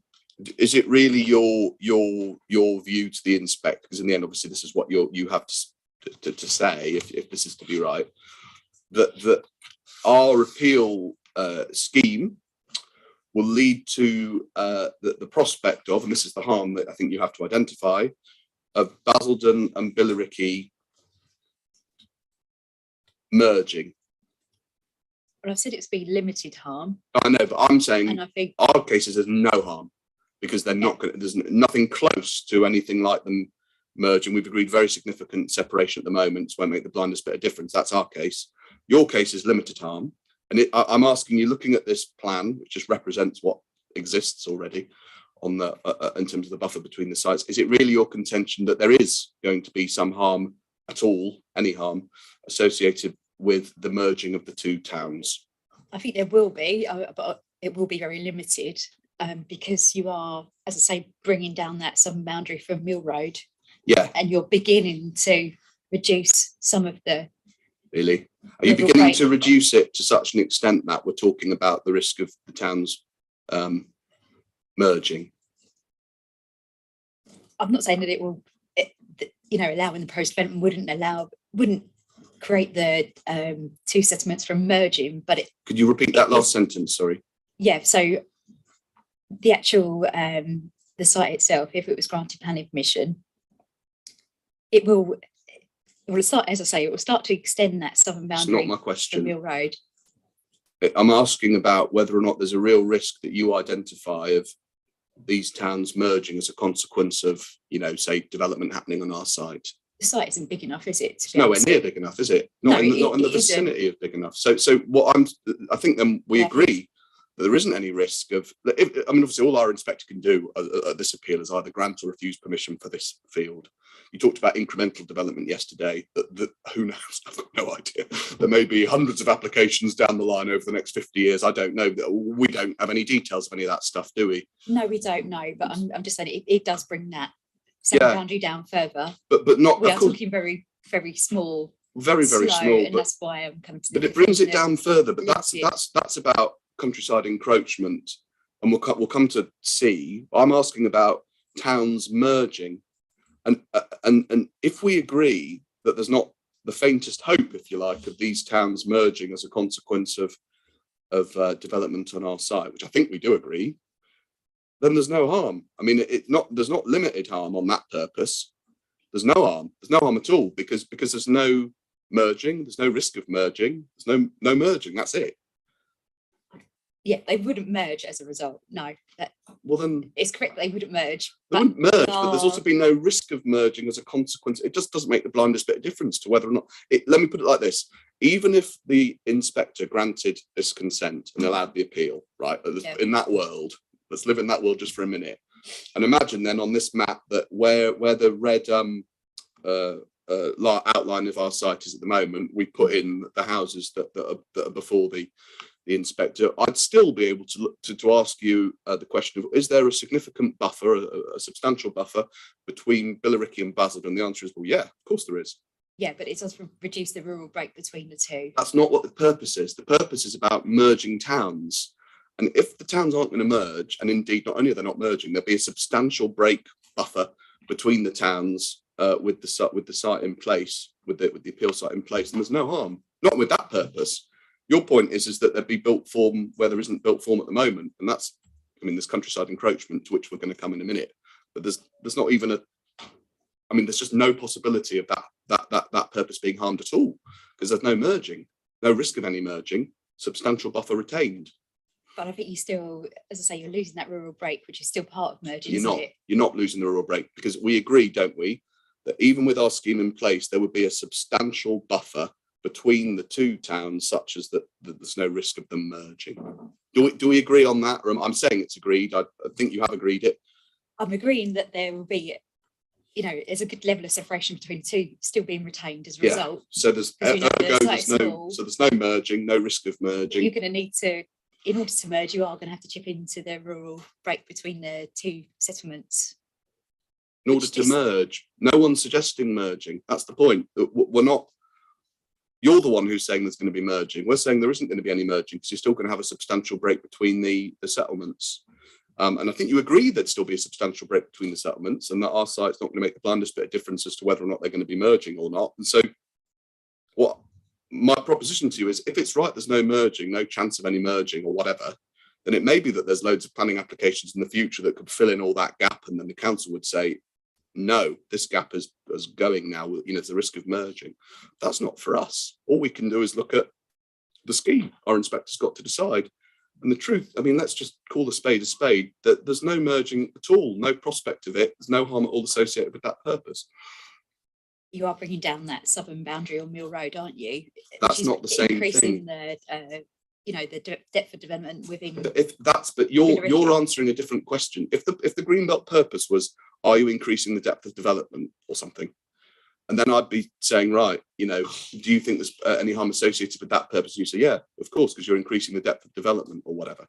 But the Greenbelt purpose isn't about that. The Greenbelt purpose is about towns merging. That's the spatial purpose of the Greenbelt, is to prevent merging happening. And we agreed that the towns aren't merged at the minute, right? They're not merged today, and they will not be merged if our inspector grants planning permission. But I think I wanted to hang on. Before you say but, the reason why this is getting a little bit sort of lost is that you need to try and answer my question before you give your qualification, right? Okay. So, and I don't mind you qualifying, of course. I want you to give your full answer, but I don't want you to do it at the expense of actually answering the thing that I'm asking you, right? So we've agreed that there's no merging at the moment. Yes. At the moment, no, there isn't. We agree that there won't be any merging of the towns. The towns won't be merged as a consequence of granting planning permission. No, they wouldn't be merged as a result. No. We agree that even if planning permission were granted, there would remain a substantial buffer between the two towns. Yeah, of course, because the site isn't particularly large, is it? And as a consequence of that, then the Greenbelt purpose, which, as you tell us, is to prevent towns from merging into one another, ain't being offended because, well, because it does what it says on the tin. Neighbouring towns will not be merging into one another. I would disagree to an extent that you're looking at the spatial dimension, which we've mentioned, and you are reducing that rural break, which is part of the spatial dimension, by pulling that southern boundary down. Okay, all right. Well, I think I won't keep going on about it. Anyway, you disagree. That's just the point. You say harm. You say limited. It is limited. Harm. Yes. And we know, don't we, what was said about this topic? Just get up the right reference for you. 1 sec. By the council when it was considering the release of this site previously. Could you take out again the core document 26, again, same table as we looked at before, core document 26, the 2018 topic paper on the Greenbelt. Yeah.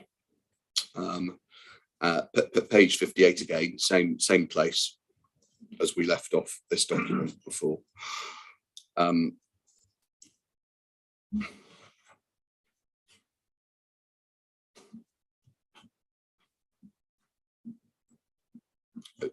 tell me when you're there, sorry. Page 58, PDF page 62. 62. Yeah. Yeah, I've got that, yeah. Good. All right. And we've looked at what was decided about, what was concluded about limited harm on openness of the Greenbelt and purposes at the bottom of that central box, harm likely to arise for our site. But just above that, it says, a few lines from the bottom of the second paragraph, it says, development of this site is unlikely to compromise the separation or rural break between Billericay and Basildon, having regard to its relatively small footprint. See? Yeah, that's what it says. Yeah. Yeah, that's what it says, but that's also what that represents the council's view at the time and its justification for proposing to allocate our site in the first place. Yeah, I think I just would sort of err on the side of caution. Unlikely seems a bit. Okay. It's not definite, is it? It's not definite. No. So I just would point out. So do you, when you say unlikely to compromise the separation of rural break, do you say to the inspector it is likely to compromise? So are you saying they've got it wrong? They, the council, have got it wrong. Is it likely to compromise the separation rural break between Billericay and Basildon? I'm not saying it's wrong. I'm just saying it seems a bit vague the way it's worded. I didn't write it, so you guys did. So all I'm doing is reading it out to you. Yeah, no. Let me put it like this: do we agree on what is said there, or not? And is it not? Do you agree that that's what it says? Do you agree that what is said there is correct, or do you disagree with what is said there? Should be an easy one. That the council's view is that development of our site is unlikely to compromise the separation or rural break between Billericay and Basildon. Right, that's the council's view here. Is that, in your view, a correct conclusion for the council to have reached, or are they incorrect in their assessment? I would say that, as I say, we're falling back to limited. Please. But I would, if you could start with a correct or an incorrect. They've said something. I'm trying to be as fair as possible, right? I've put a proposition to you, trying to make this really easy. You either agree with it and you can qualify why, or you disagree with it and then you can explain why. It should as I say, it can't be much clearer. Is what the council have said, the development of this site is unlikely to compromise separation or break between Billericay and Basildon. Is that correct in your view, or is it incorrect in your view? And then you can obviously explain whatever it is that you've said. Is it a difficult one? I mean, really? I'm just thinking different scenarios in my mind. So there's no scenarios. It's just what your view is. I mean, honestly, yeah, no, I understand that. Yeah, you've given evidence on this. You've been thinking about this case for weeks. I mean, you must have. Have you read this document before? Yeah, I have. So you must have thought to yourself, oh well, this is what the council were saying. Do I think that we were right at that time, or maybe we were wrong? You say, and so I'm going to say why we're wrong and whatever. This is one of the topics that you're giving evidence on. So, is the council right or not in this document to find that developing our sites unlikely to compromise the separation of rural break between Billericay and Basildon? Isn't the answer, yeah, they were right then? No, I would have to disagree. And the reason for that is that I'm saying that the rural break would be affected, which is referenced there in that text. So would it be compromised, affected in a way to make it compromised? Very small, like slightly, yes. Okay.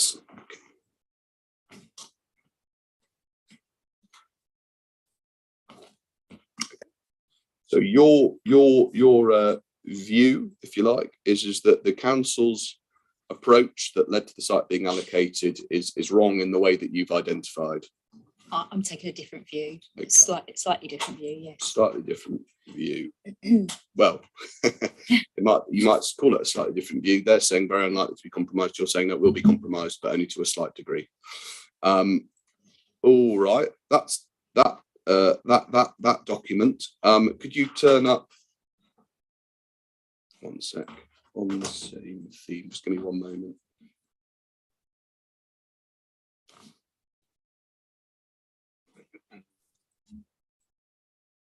The landscape document that we went to yesterday, but I'm looking at it for Greenbelt reasons now. It's core document 27. Core document 27.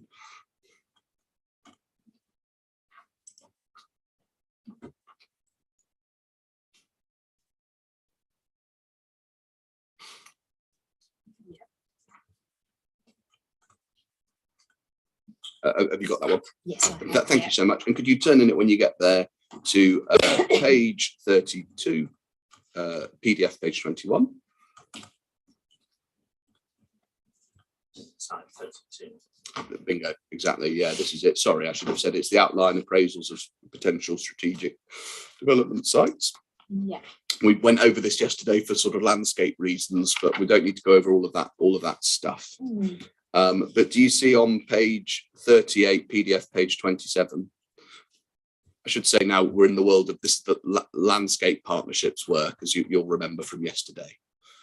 And do you remember it from yesterday? Yes, I do, yeah. And landscape partnership are as I think Mr. Bevan agreed, rightly so, they're a reputable independent firm of expert consultants who the council instructed to do this job for them. Yeah, that's correct. Yeah. All right. So turn on, if you could, to page 38, PDF page 27. Yeah, I've got that. And we've got a heading contribution to Greenbelt purposes. Yeah. Now, we've seen what the council think in their paper, but what do the landscape partnership think? Well, what they think is explained at the top right-hand corner of this page. It should start, given site 32's location. Do you see? Yes. Given site 32's location, very limited footprint, and its location to the rear of the existing development, it's considered it makes little contribution to purpose 2, and that development here would be unlikely to compromise the separation or rural break between Billericay and Basildon. Do you see? Yeah, I can see that. Yeah. So is it, to cut a long story short, is it the same answer? The council were wrong in what it was saying in its paper that we've been over, and the landscape partnership have also gotten it wrong in their assessment in May of the previous year. No, I don't think they got it wrong. They're suggesting it makes little contribution. I wasn't that bit, sorry. It was the bit about unlikely to compromise the separation or rural break. Yeah. I think you thought that is wrong, because you think there is likely to be a compromise of the separation or rural break, right? I think it's really the same answer as before. So yeah, that's what I thought. So yes, they got it wrong. No, I'm not saying it's wrong. Well, it's either right or it's wrong. No. I'm saying that it is. You are allowed to say it's wrong. Yeah, you are allowed. Somewhat incorrect, shall we say? Somewhat Unlikely. incorrect, which is a sort of very pleasant way of saying wrong, but not that wrong. so you think the reason why you think it's wrong or somewhat incorrect is because the landscape partnership think it's unlikely to compromise separation of the break. You think a compromise is likely. A slight I think there'll be a slight compromise. Yes. Right. So the landscape partnership have gotten it somewhat incorrect. The council also corporately got it somewhat incorrect also. I wouldn't say it's incorrect. I think I'm just using your it's just word. taking a slightly different view, but it is. Well, as I say, come it's a on. small I know you're being very careful, and I understand not wanting to sort of criticise others, but the problem is that what we've got to do is to work out what the right answer is here. There is a right answer. The inspector's going to have to tell us what it is, right? And it's either correct that developing our site would compromise the separation and break between Billericay and Basildon, right? That's either correct, or it's correct that it wouldn't, or that it's unlikely to. One of those views is right, right? Okay. And I know you think you're on one, which means that if you think it's likely that there'd be a compromise, that means those people who think it's unlikely to be a compromise, they've gotten it wrong. And your view, I mean, we think they've gotten it right. Don't get me wrong. Mr. Crawford's on the same page as those who drafted this document, those who drafted the Greenbelt study for the council. But the effect of your evidence is that it would be likely that there'd be a compromise of the rural break, etc. Reasons you've explained, and therefore the landscape partnership they've not gotten it right. I think it's all subjective, isn't it? Like. Well, I'm not saying that they're wrong. I don't want to say that they're wrong. I'm just saying that I'm taking a very slight different stance on that. And everyone's entitled to their own views, as you are, as we are, as they are. So I'm interested in what you think primarily. Yeah. And I've noted down that you do disagree with them because you think the rural break would be affected, albeit very slightly. Yeah, that's correct. And there's nothing wrong with that as a position. No, not at all. Not at all. No, I'm just trying to. Yeah. I'm just trying to work out what your position is. You know, they're entitled to their own view, as any of us are. Their view, of course, their view was professionally prepared, transparently prepared, and followed appropriate professional guidance when they were producing it for the council. Yeah. Of course. And there's been no material changes to the site or the surrounding area since they produced their report so far as separation goes. No, not as far as I'm aware. No. So far as the inspector's consideration of all of this evidence in the round and at the end of it all, this report, he can give it significant weight. I'd say limited weight because this hasn't gone through independent examination, has it? Because it did form part of our emerging local plan. Yeah, no, the plan's gone. Evidence. The plan's gone. Yeah. But he also has before him a number of evidence-based documents that we agree with you were professionally prepared, following appropriate professional guidance, give us objective and transparent analysis of our site. And there's been no material changes to the site since the landscape partnership did their analysis, right? So we agree with all that stuff. And therefore, the fact that the plan in the end was decided to be shelved by members doesn't mean that the landscape partnership's work is better or worse now than it was in 2017, right? Yeah, that's correct. Yeah. Okay. All right. But it hasn't been through formal review. That's no, it hasn't been formal review. But that doesn't mean that we sort of, cast it aside or whatever. We agree it's material consideration. No, I think. Of course, we have to take it into account. I think we say that the inspector can still give significant weight to work that's been done by appropriately qualified professionals in a transparent way, given that there's been no material changes to the site since then. But your view is that that's wrong and that it should only be given limited weight. Have I summarised it? Yeah, our view is that it would carry limited weight. That's right. Yeah. All right. The inspector decide what weight he gives that. Of course it is. Of course it is. Right. So thank you very much. So that's all I wanted to ask you about rural, about the merger between towns. And the other purpose that you say is offended. Let's get back to your proof of evidence.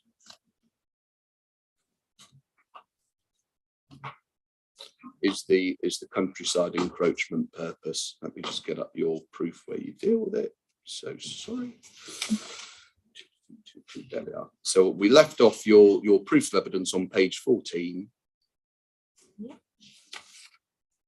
And that we've talked about purpose B, which is the one about towns merging, and purpose C is the one about assisting in safeguarding the countryside from encroachment. Yeah. Okay. So just before we get into purpose C, just a question about what countryside means here. The reason that our site is in the quote unquote countryside is as a consequence of it being outside the designated settlement boundaries. Yeah, it falls within the Greenbelt. Exactly. And so we've already been over and agreed that the basis upon which those boundaries were prepared is now completely out of date. Yeah, it was obviously outdated, yes. Yeah. Okay. But nonetheless, we're still on the wrong side of the countryside line. So we have to consider the extent of encroachment into the countryside. We went over it in some detail, I think, yesterday with Mrs. Bevan, how the site, the extent to which the site is screened from the wider countryside areas. You visited the site, I assume. Yeah. So you've appreciated. Have you been on the site as well? Yeah, a couple of times. So you've seen that screening effect yourself. Yeah, I've seen the situation. Yeah. On site. And it's already, as we heard from Mrs. Bevan yesterday, subject to, I think she called it suburbanizing influences, if you like. I guess so, because you've got the existing residential surrounding it. Two sides at least. Surrounding residential to two sides. And we've heard the detail yesterday, the inspector's already been, so, but that was what she said, the adjacent residential development. And there is already an extent of, to use the language of the MPPF, encroachment that's going on now on this site into the quote unquote countryside as a result of the built form that's on there. Yeah, some encroachment, but limited. We know through the council's evidence base that we, I think, have now all agreed remains a material consideration, but we disagree about how much weight it gets. That the conclusions reached consistently by the council over several years have been that there would be limited harm, not only to Greenbelt openness, but also to Greenbelt purposes as well as a consequence of developing our site. So, sorry, where is that coming from? Where's that being taken? Are you talking about the previous? We can look at previous application or? No. Sorry, it's the set. It was my shorthand for the tables that we've been looking at already. Do you remember? So in core document 26, again, page 58.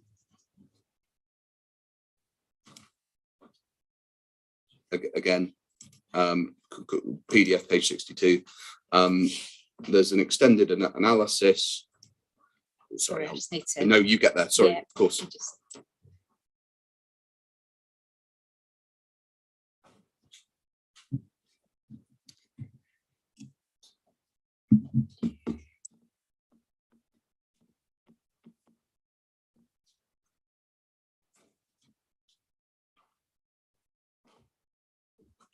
So sorry, you tell me when you're there. Yep. PDF page 62, page 58, got it? So, yes. We've already looked at the penultimate paragraph there, that bit about unlikely to compromise the rural break between Billericay and Basildon. That was before. You've explained why you take a different view. And then you see that right at the end, the conclusion is that limited time on openness, we'll come back to openness, but also limited time on the purposes of including land within the Greenbelt. Yeah? Yeah, that's what it says. We get that position. I mean, that's here, but it's also in other documents too. And I'll give well, I don't need to go through it, but there's also a housing options topic paper called document 30 from November 2018, which says the same thing. The conclusion that the council was working on in 2018 and since is that the extent of quote unquote harm arising from encroachment into the countryside is only going to be limited in respect of our site for all of the reasons that are set out there that the inspector's been over now. Right? Yeah, that's correct. So is this another one where, and again, as the inspector said, you're absolutely entitled to take a different view. You said yesterday in your evidence that the harm associated with this purpose would be not limited, not moderate, but significant. Yeah, significant harm associated with encroachment into the countryside. So is this another one where others have gotten it not quite right and you're taking a slightly different view? I'm taking a different view. Yeah, that's okay. Great. Okay. we'd agree, wouldn't we, that any development on this site would, by definition, encroach into the countryside? Yeah, of course, yeah.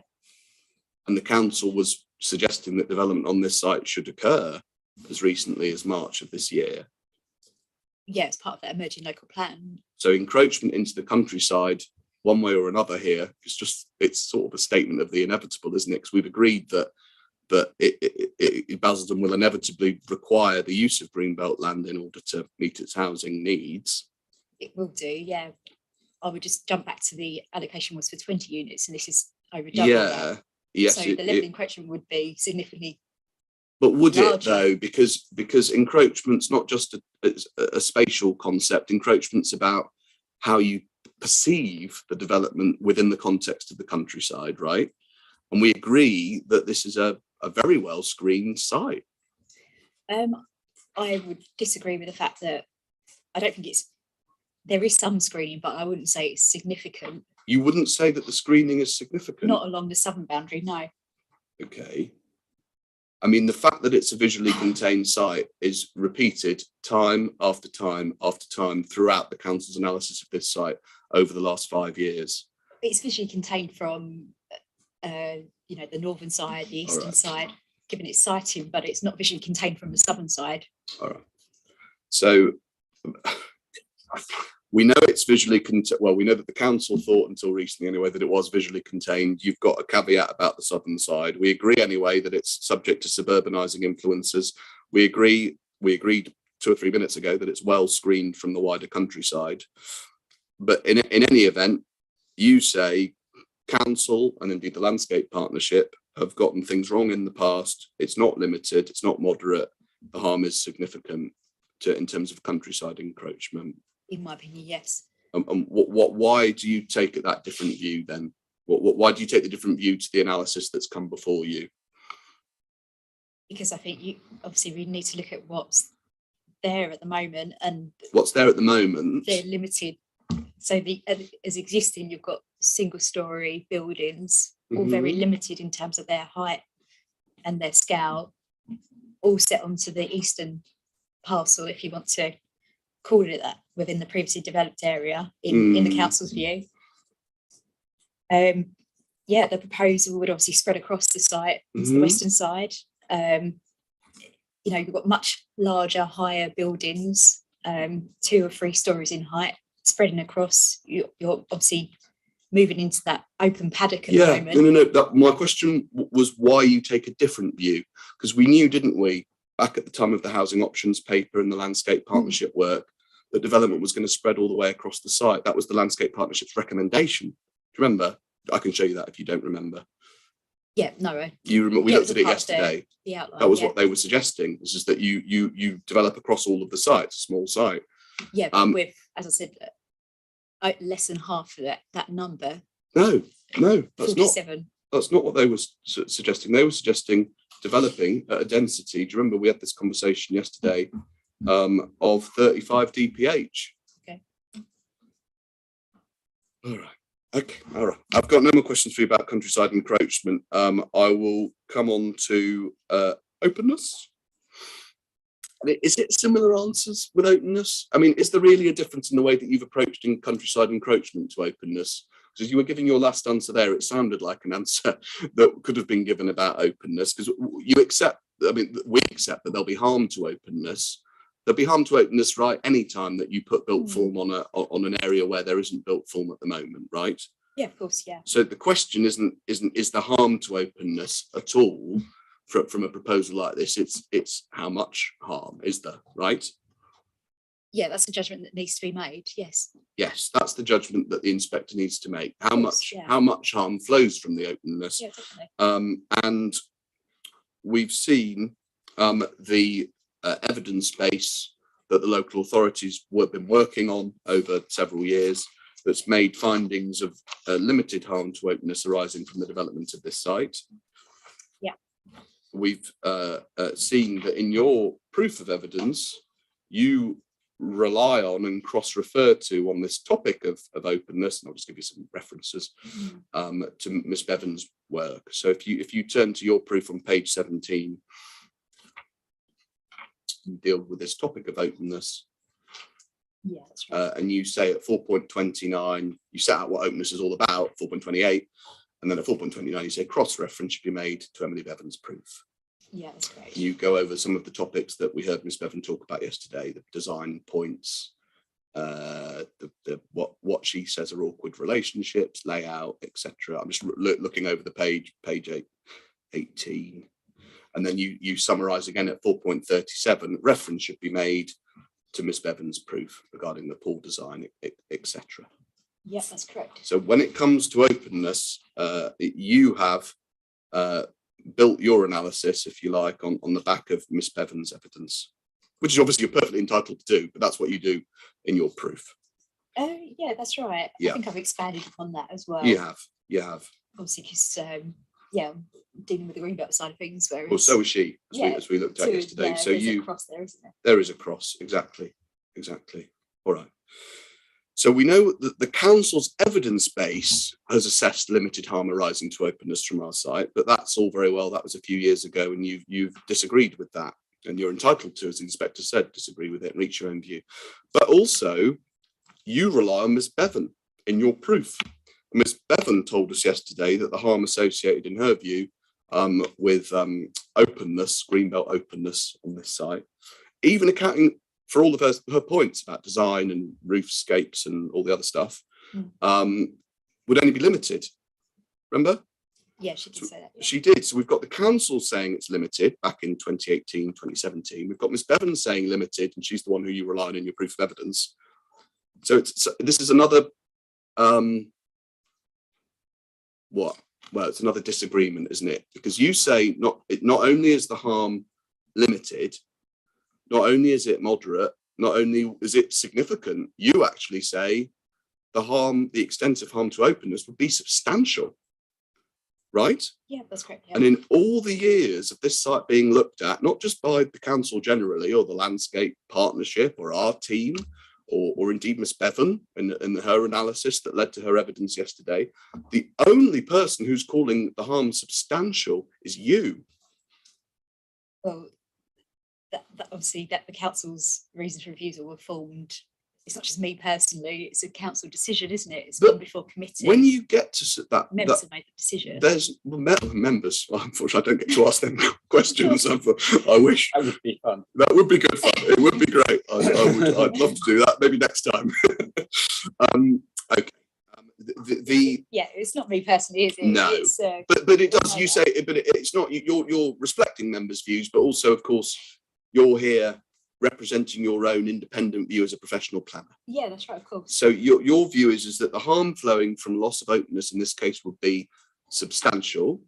Yeah. And you build that on the back of evidence that only suggests limited harm to openness. But I also take my own view. Take your own view, and you depart from it. As I say, as we've said several times, you can look at all the evidence that's gone before, you can reach your own view. If you do that, it's important to explain what the methodology is for you reaching a different view. Okay. Isn't it? Don't you think? I mean, if you're going to be disagreeing with someone, it's important to say why.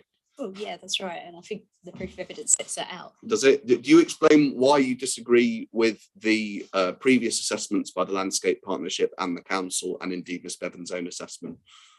Do you explain any of that? Well, I've gone through and I've spoken in the proof of evidence about making reference to Emily's. Yeah, I know, but Emily's proof. But then you disagree with it, right? No, I don't disagree with it. No. If you agreed with it, then we'd be agreed on the extent of harm being limited. I think that's what Emily had said in her cross-examination, but yeah. Do you not know until yesterday that that's what she thought? Yeah, that was what my proof was. So you thought, and it's not. This is not me being sort of trying to catch you out. It's trying to understand, because you refer to her proof and you rely on it. You explain. You sort of summarise it, if you like, in this section. Yeah. So it's important for the inspector to sort of try and understand what's going on here. When you prepared your proof, right, back a month and a half ago, or whenever it was. Yeah. Your view was that Miss Bevan, who you were relying on, was supporting a case of substantial harm to openness. Yeah, that we would be consistent. You were on the exactly. Yeah, that's right. Yeah. So now we find out, and you relied on her for that purpose, right? Of course, yeah. Now we know that your assumption was was wrong. Her evidence only takes us on her own case as far as limited harm on openness, right? Right, okay, yeah. But we heard that yesterday. So what that means is that the basis on which you prepared your proof, for whatever reason, was not quite right. Okay. Do you follow me? Yeah. You prepared it on the understanding that she was supporting a case of substantial harm to openness, right? Yes, yeah, of course, yeah. But she wasn't. We now know, right? Yeah. So the basis upon which you prepared your proof on your evidence on openness, it turns out, it's not a criticism, I don't know whether it sounds like one, but it's not. It's just trying to understand the chronology for the inspector. Okay. The basis upon which you prepared your evidence on openness turns out to have been wrong, because Miss Bevan's not making the case you thought she was making. I don't think it's wrong. I think it's just different. Oh, come on. It's a slightly different view, isn't it? Again. Slightly different. Come on. I know you were saying slight earlier on when we were talking about the landscape partnership. Yeah, I don't want to say it's wrong. It's not wrong. No. Like... Well, it was, unfortunately, this time it was wrong, because I'll just explain why. Let's just take it in stages. And I want each time for you to really try and engage with the question, okay? And I know you don't like this language of being wrong and failure. No, I'm just trying to justify myself, so I'm not. It's not trying to justify. It's not a criticism. It's really not. No. She only said limited yesterday. I just want to have a chance to explain. Of course, I want to give you that chance. So taking it in stages, when you prepared your proof, you relied on Miss Bevan on the topic of openness in the way that you explain in your proof, and then you give your own views on top of that. I have relied upon her evidence, but I've also... You've added your own. Yeah, that's right. Of course. Yeah, I'm not just purely relying on Of course not. No. And we'll come to the bits that you add. But when you relied on her, which you do, for, to be fair, I think most of this section on openness, because what you're doing on pages 17 to 18 and up to 4.37, when you talk about her again, is you're summarising the things that she says and how you say they play into openness and an analysis of openness. When you're going through that stuff, your understanding was that Ms. Bevan was supporting a conclusion of substantial harm to openness. Correct? Yeah, that's correct. Yeah. Okay. We now know that Ms. Bevan was in fact only intending to support a case of limited harm to openness. Correct? From the discussions we had yesterday, yes, that's correct. Correct. Okay. Yeah. Therefore, we now know that the basis upon which you prepared your evidence on this topic, not through fault of your own, don't get me wrong, but the basis turns out to have been incorrect. No, it's not incorrect. I can still... The basis was incorrect. Do you not follow? The basis, yeah, but the basis isn't just Emily's work, is it? I'm not saying that. I'm not saying... So okay, can we agree then on part of the basis upon which okay. A portion of that, yeah. So to the extent that you're relying on Miss Bevan's work in really reaching your own views on openness, that was wrong. It was wrong in the sense that you'd understood her to be saying something different to what it turns out she's saying. We've taken different judgments on that, yes. Yes. Conclusions on that. Okay. All right then, but fine. Slightly, in the end, as I say, no, that's fine. The inspectors, but you didn't realise there were different conclusions. Well, of course you're talking about the same issues, but you're reaching completely different views. Like, because if it's limited openness, if it's limited harm to openness, like Ms. Bevan thinks, I've got no more questions, because when we basically agree on that, you're saying not only is it not limited, not only is she wrong, it's not limited, it's not even moderate, it's not even significant, whatever that is. It's top end, it's substantial harm to openness. That's where you're at. Right? Yeah, of course. Yeah. So you and Miss Bevan, of course, you're entitled to reach your own views, as you kept reminding me yesterday. But in this case, the facts are for the inspector that you've got two counsel witnesses who are saying completely different things. Yeah, there's a difference. So he's got to decide, if you like, not only does he agree with the appellant or the counsel, which is the normal job for an inspector, he's always got to decide that one. But he's also got to decide, all right, even assuming I'm with the counsel, which counsel witness am I going to go for? Well, he'll make an overall decision, won't he, based on... No, I'm open. I know, of course he will, but I'm asking about this topic. Yeah. The council's giving the inspector two completely different points of view on this question of harm to openness. Do you see? Yeah, but we're going back to the reasons for refusal, aren't we? It's not about the reasons for refusal. It's about your view. It's about your conclusion as a professional planner. You're not just here, of course. I know you know this, to just sort of parrot whatever's in the reason for refusal. We've got to actually give our own judgments, not what members might have thought, what you think. Ms. Bevan did that yesterday, and we heard what she had to say. So you're today giving your view, not just what's in the reason for refusal. And your view is diametrically opposed to Miss Bevan. She says limited harm, you say substantial. Simple as that. But yeah, we're saying different things. Yeah. But for the inspection to take up everyone's views on it. Yeah, that's right. You think he should pick? But I'm not saying to pick any. Sorry? It's for him to make that decision, isn't it? Of course Yes, it is. of course. All right then. And we know that openness has a spatial component and a visual component. We've been over that. I think you went over that in chief with my learned friend anyway. Yeah, we did. Yeah. And so far as the visual side goes, I don't think there's much more to say other than the things we were saying when it comes to countryside encroachment. I think the issues are quite similar. We've got in the end a site which the council has accepted over many years as a well-contained site. You say less well-contained from the south, but I think we agree nonetheless it's a site with a degree of... There is a degree of containment, but not from all angles. All right, well, the inspector will reach a view on all of that. Of course. Okie dokie. And when it comes to the spatial component of openness, and whether or not that would give rise to substantial harm, which is what you're saying it would,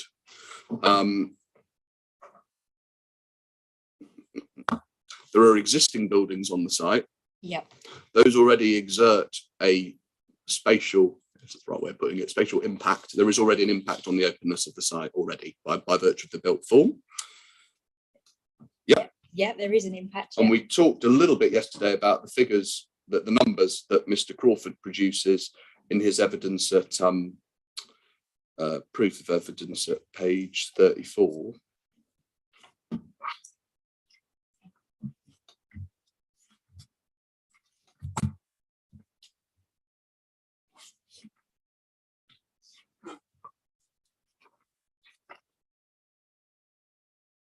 And I'm going to ask, have you got that?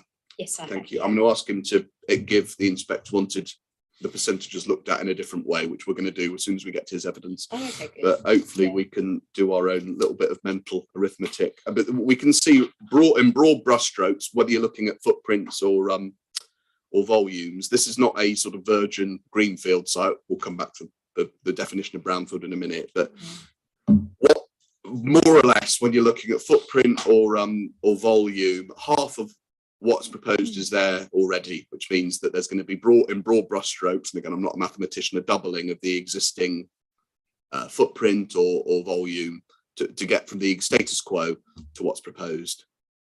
Yeah, I don't have my own figures, but I'm presuming that's correct. Yes. From what's in front of me. Yes, I think yesterday you said in chief that you're accepting these figures, at least for the purposes of this inquiry. Yeah, that's right. Yeah, I've got no reason to. So it's a big difference, whichever way you look at it, whether you express it as whether Mr. Crawford said it's 56% of what's proposed is already there, or whether you say there'd be a doubling of what's already there in order to get to what's proposed, which I think mathematically amounts to around the same thing.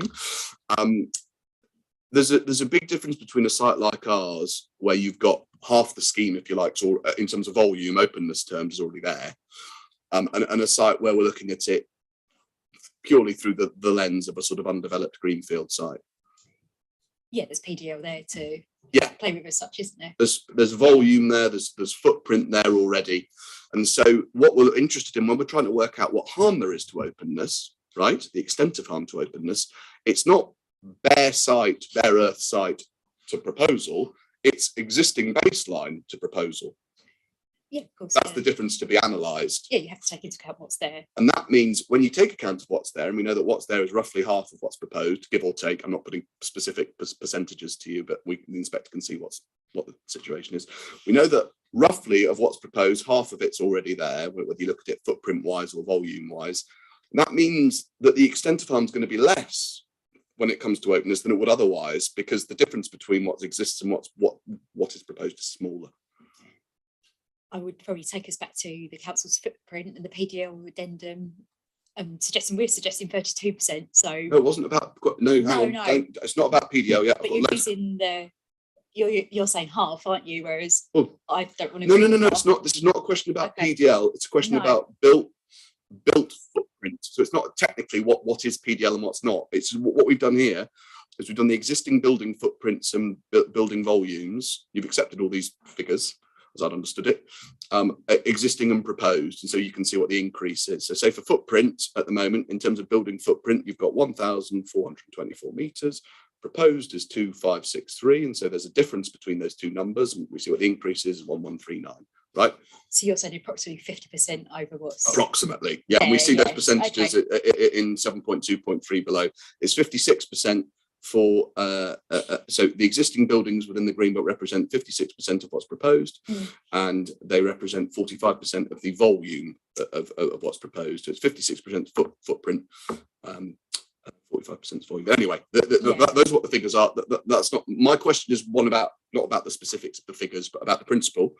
We know that roughly speaking, half of what's being proposed in terms of footprint and volume is already there, and so when we're trying to discern what is the extent of harm to openness, the question is not bare earth site to proposal, it is baseline to proposal, right? It is, but only in a small part of that, only part of that The site. Well, no, it's the site as a whole. We're looking at it in the site as a whole, because where massing is spread out across the site, it will be reduced in those areas of the Greenbelt where it'll be more open now than it is at the where it will be more open then than it is at the moment. That we're looking across the site as a whole.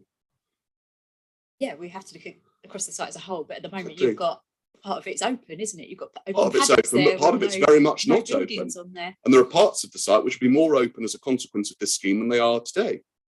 That's what this shows. We're distributing the massing across the site. You are also you can see the increase in the volume there. Absolutely, and it's significant. So it's the increase that matters. That I think that's all I'm putting to you is what we're interested in when we're trying to ascertain the correct level of harm to openness is what the difference is between the existing situation and the proposed situation. I mean, it might sound like such a stupid question as to not make it worth asking. That is correct, though, isn't it? Yeah, of course, you've got so we've already got significant built form that has a bearing on openness. It's right there now for all to see. Yeah, I wouldn't say it's significant. It's almost half of what's proposed. But you're doubling what you're proposing, aren't you? Yeah, exactly. With the half doubling, exactly. So in my mind, that's significantly different because no, hang on. I'm not asking you what's there at the moment, right? Yeah. What's there at the moment includes significant built form. It's half of what's proposed. If you think that what's there at the moment isn't significant, and you think by doubling it you get all the way up to substantial harm to openness, it's a difficult line to follow. Do you really say that what's there at the moment has no significance at all on the openness of the Greenbelt? I'm not saying it doesn't have any significance. So what's there at the moment is built form that has a significant bearing on the openness of the Greenbelt. I think it's very limited, and I don't think you read that at all from the street. And I think it's because it's such a well-screened site. No, because the buildings are so low, you don't see them. They're only single story. Can we just agree? I think we can. Don't want to get waylaid on this question of principle. What the inspectors should be interested in is the extent of difference between the existing site and what is proposed. Is that correct as a matter of approach, or do you think that's incorrect? No, that approach is right. Yeah. Good. So he's interested in the difference, and what that means is in a site where you've got built form on there already that exerts a bearing on the openness of the site, the extent of harm will be less than it otherwise would have been, because you're starting from a position where there's already built form that affects the openness of the site. There is, but I don't think it has that much impact really on the openness as existing compared to what's proposed. So I appreciate the way you need to look at it. Good. Well, at least I disagree with. You disagree with the conclusions that you're making. That I'm making. Well, it wasn't me. I was putting to you really conclusions from your own team, but that's fine. This was from. I thought you were talking about the... No, the conclusions on limited harm to openness. Oh, okay, if you're going back to that, yeah. Okay, fine.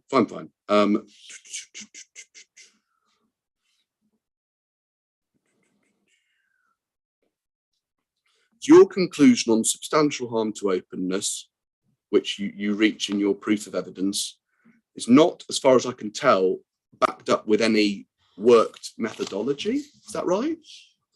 It's an assertion that you make in your proof. I think it's in 4.11, but you don't explain what you consider substantial harm to actually mean, or why it is that you've reached that view. 4.11, did you say? I think that's where you say it. If you say it anywhere else, obviously you tell me. You're in the bit where you're talking about PDL actually, and then you say it sort of comes out of your discussion about PDL at 4.11, page 13. 10 lines down, such development will cause substantial harm to the openness of the Greenbelt. Yeah, that's right. Because as I say, sort of jumping back to what we just said before about comparing the existing built form on site to what's being proposed, and using that to make the assessment, and obviously after visiting, etc. Yeah. That's part of a standard way of assessing it in a planning officer's way they go about doing things. So yeah, I feel that's. Did you think it would be worth, as part of your evidence, considering why it is that you've taken a different view to the council's appraisals of this site over the years? I think we tried to set that out within the various reports and committee reports. They refer to the Greenbelt topic paper and former evidence base. I'm asking about whether or not in your evidence to the inspector you thought it would be worth considering, if you're going to be saying substantial where others have said limited, it was worth explaining why. I think the report concludes that in itself. And where? But no, I mean, I think from all the, discussion in itself is. All right. Thank you very much. Where we got to that point. Yes. The council's position, taking a bit of a step away from openness, where I think the inspector's probably got about as much help from us as at least until Mr. Crawford gives his evidence as we can give him. The council's position through its HELAs, its housing, employment, land availability appraisals, over the years has been, and I think remains, that this is a suitable, available and achievable site for residential development. Yeah, I believe that's what it said, yes. And that was the position back in 2018 in the HELA that we've got in the core doc 32. Don't need to turn it up now. But it's also the position today. The most recent HELA, it's not changed. The council continues to record that this is a suitable, available and achievable site for development. As far as I'm aware, yeah, I would probably just ask to check the policy team, but sure. I'm not aware that Please that's do. changed No, of course. Yeah. No, that if there's obviously if there is a change, then it'd be important to let everyone know. They'll be able to tell you later. Yeah, no problem. Yeah. No problem at all. And if we just understand what that actually means, would you mind just taking up core document 32? Core document 32. And it's one of those where there's several volumes. This is the 2018 HELA, which is the one in the core docs. There's more recent ones that I don't think are in the core docs, but it doesn't matter for my purposes. Turn up core doc 32, volume 1.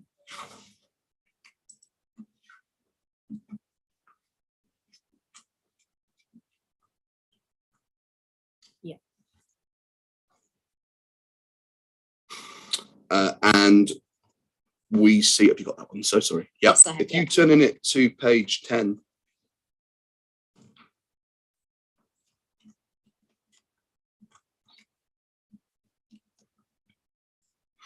We've got stage 2 assessment of sites. You see. Are you 10 on the PDF page 14. 14 PDF, right. Page 10, stage 2 assessment of sites. Yep, got that. Stage 2 assessment of sites assessment process, and it obviously goes on for lots of pages, so I'm not going to go through it all. But we can see the sort of things that's gone over. Suitability, 5.2, halfway down the page.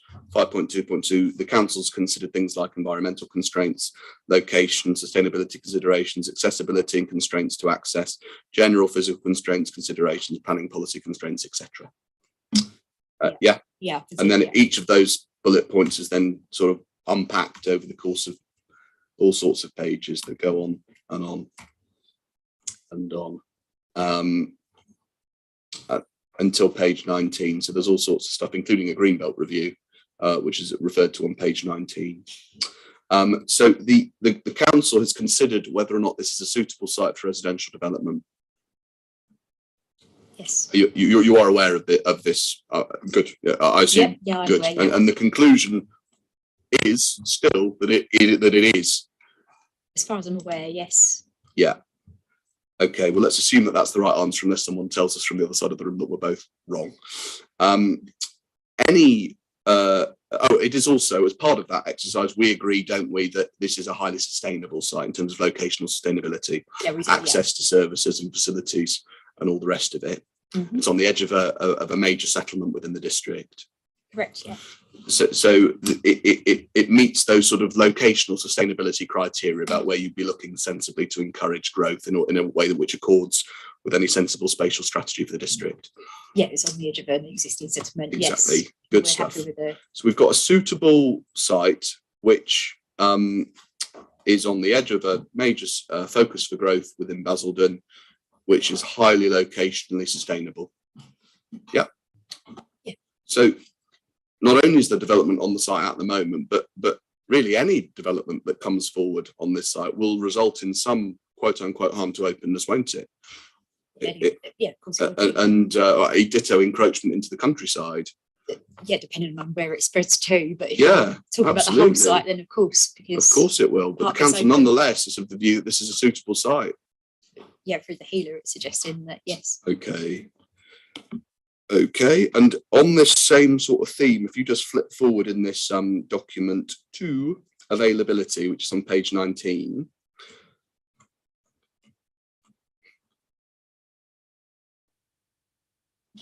The council considers this question of is a site available for development. It's PDF page 23, I think. 23. Yeah. It goes into this topic of availability, and then a number of subtopics over the next few pages. Are there any ownership constraints, land use constraints, etc., etc.? And then we get on to a couple of pages on there's development potential, calculating development potential. Do you see? Yeah. And we get at table 4 on that page 21 a typical urban area types and a sort of illustrative densities as to what the council has in mind when it's doing its healers. Yep. Yep. And then we turn over the page to page 22, urban extension area types, and it's got average densities and dwellings per hectare. Yeah. And that this was produced, as we see, just over the just on top of the table, to produce to guide density calculations applied to potential urban extensions in the following areas. Yeah. Yeah. And North Billericay 30 dph, rest of Billericay 35 dph, and on and on. Yeah, that's right. So we presumably are in the quote unquote rest of Billericay, if we're looking at urban extensions. Yeah, unless you come under Great Bursted, but the figure's the same anyway. Figure's the same. So whether it's we're either rest of Billericay or Great Bursted. So the council's sort of suggested approach is an average of 35 dph. It is there, yeah. No. Okay. Yeah. Right. The conclusion is also not only are we suitable, not only are we available, but we're also achievable. Achievability is considered at the bottom of page 22. Okay. Did you see? Yep. And it's where there's a reasonable prospect that the development will be developed on the site at a particular point in time. It defines what achievability is all about. And I think, to cut a long story short, that this is one of those sorts of sites that has been promoted by a house builder, got a full application before the inspector and all the rest of it. It's not a large site. We agree, I think, that if the inspector were to grant planning permission and allow the appeal, that there's no reason to think development wouldn't actually happen, certainly well within the 5-year period. Okay. You say, do you accept that? Yeah, yeah. No reason not to. No reason not to. No. All righty. Good. Okay. Thank you very much. Let's change topic. It's still within the Greenbelt area, but we need to talk about previously developed land and the extent of the site, if any. We accept some is, but how much is the issue that might be defined as previously developed land. And I don't know, honestly, at the moment where we're going to get to on this. I don't know what you're going to say, so I'm looking forward to finding out. If you start with the definition of what previously developed land is, it's in the NPPF. I think you took it up in your chief. NPPF page 70. We're in the glossary to the NPPF definition of PDL.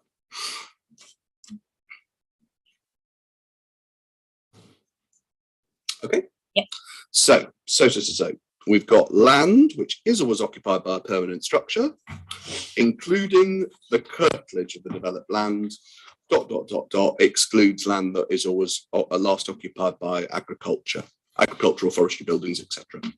I'm not reading it all out. Obviously, there's lots more. Yeah. So. Let's try and take this in stages. So step 1 is we agree that whatever else the inspector's thinking about, that the exclusion for agricultural uses is not relevant here. Yeah, that's correct. Yeah. Okay.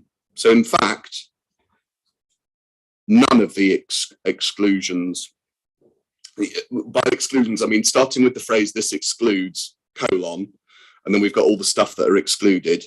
None of that stuff's relevant to the matters that separate you and me. I would just want to check the land in built up areas such as residential gardens. Yeah, but we're outside the built up area, aren't we? We're outside the settlement boundary. The Maitland Lodge is a house. Okay. Isn't, so I just want to just make that point. From memory, hadn't you both taken that out? I Yeah. think, yeah. Isn't that common ground because it's both agreed in the sense it's not? Oh, the gardens are excluded, but they're outside. We took that out of our. Yeah.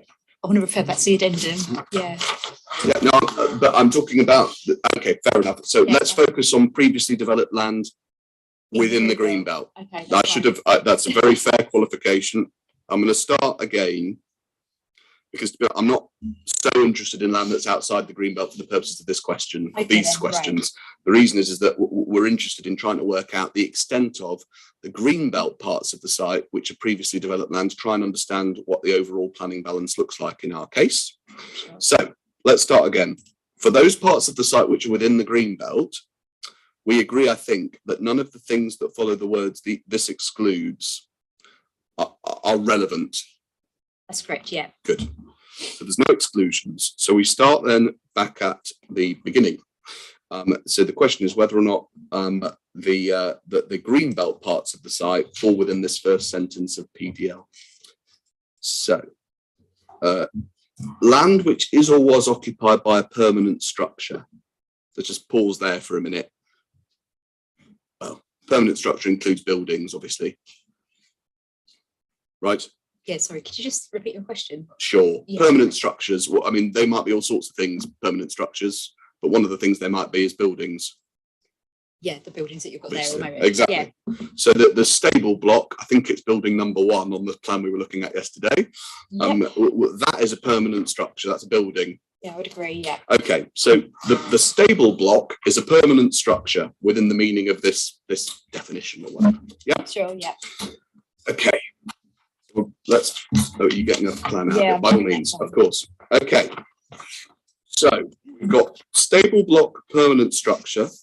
We've got no question of there being any agricultural use because the stable block's in equestrian use. Yes. And yesterday you confirmed your view that the. Just let the inspector find the plan. Yeah, sorry. No, not at all.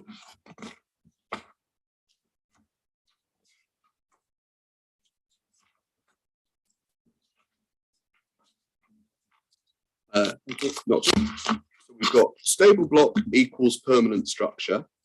We've got no question of agricultural use, and we've got you confirming yesterday in your evidence in chief that if I just call them the paddocks, the horse fields, yeah, those are within the curtilage, you said, not of the buildings at large, the other buildings, if you like, but they are only within, you said, I think, the curtilage of the stables. Yes, because I feel that they've only got relevance to the stables. Yeah. But we agree then, well, I say we agree.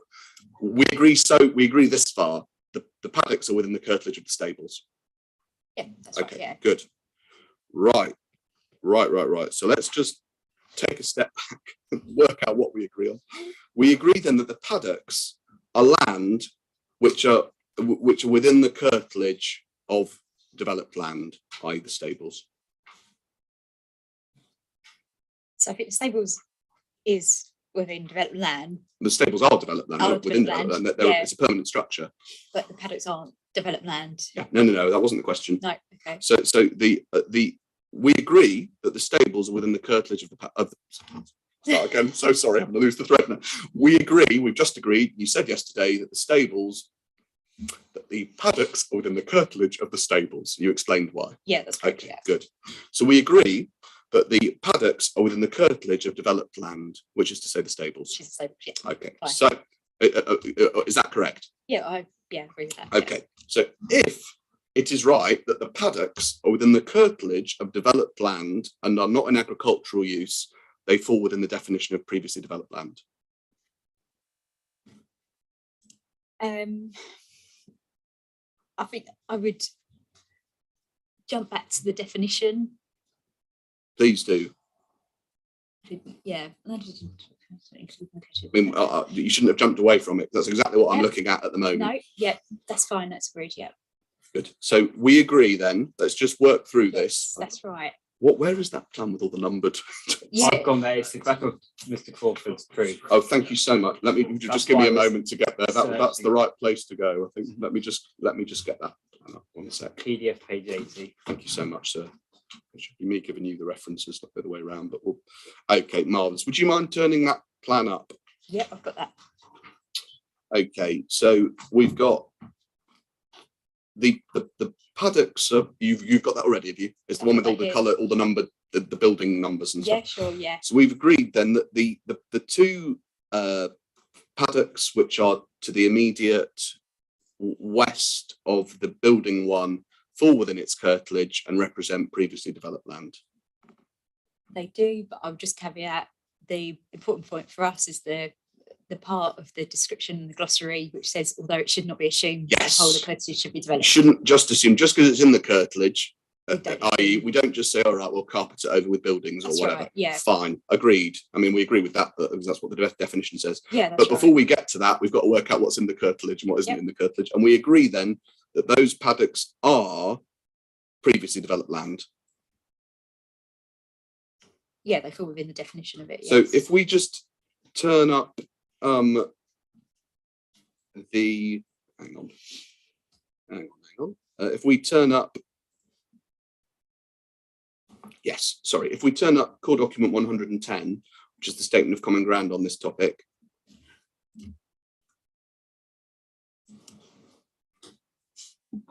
Yeah. I'll just let the inspector get there.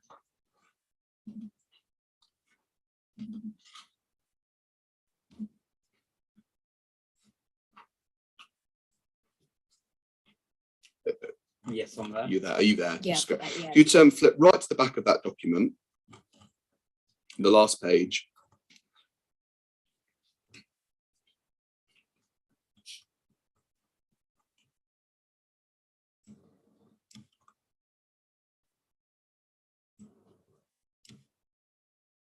Yeah.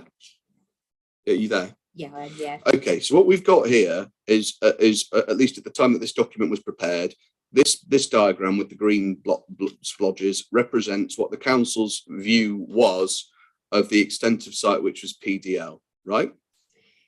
Yeah, that's right. So that was including the actual buildings rather than.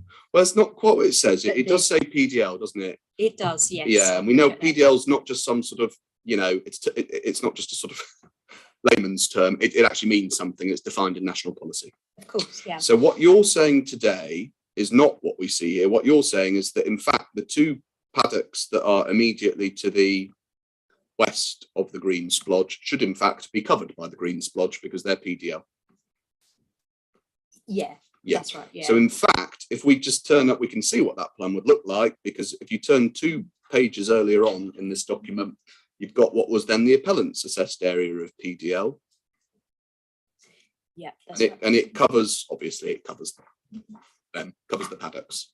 Yes, correct. So I think just to sort of take a step back and review where we're at on this question of how much of the site is PDL, I think that the inspector can now record that this plan with the pinkish beigey colour, or what it is, that represents an agreed plan, if you like, in terms of the extent of the site which meets the MPPF's definition of PDL. With is that correct? Yeah, that's right. Yeah, Good. It falls within that definition, doesn't it? Good. All right. So that's an important starting point for us. So that plan, not previously agreed, but agreed now, that the plan 3 pages from the back, it's Appendix 2 to the statement of common ground, core document 110, now represents the sort of the agreed position so far as PDL goes. Okay, that means I don't have to ask you lots of other questions. Just give me a sec.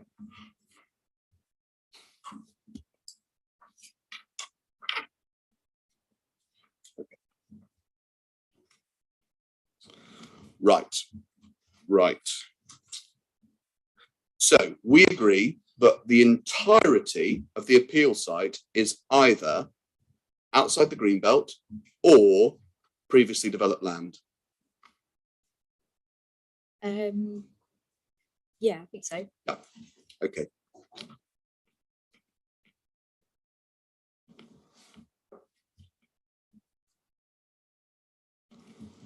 Okay. Right.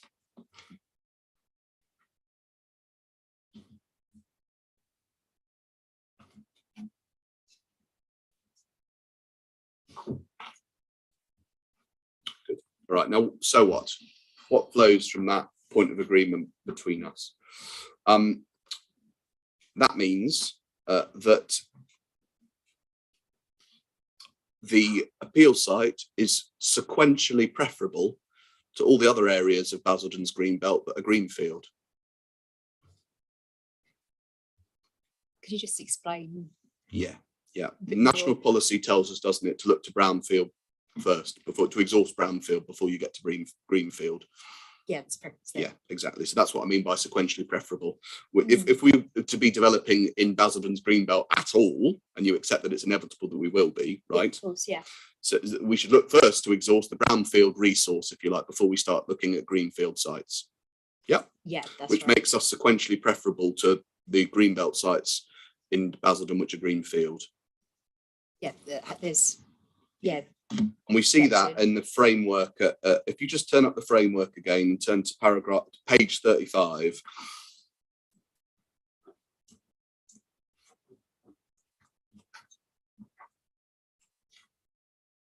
Page 35 of the framework's got this section 11, making effective use of land. Yeah. And we see the general objective at 119 of promoting effective use of land. Yeah. Mm-hmm.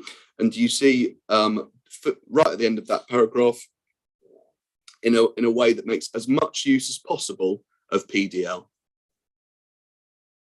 Do you see? Yes. Yeah. So the government's telling us to make, well, as much use as possible of PDL sites. We've got to make sure that we're using them efficiently and effectively when they come along, haven't we? It does, but I would point out the footnote 47. Yes. Which talks about except where this would be in conflict with other policies in this framework. Yes. And then it says including causing harm to designated sites of importance for biodiversity, which doesn't apply to this. No, it doesn't.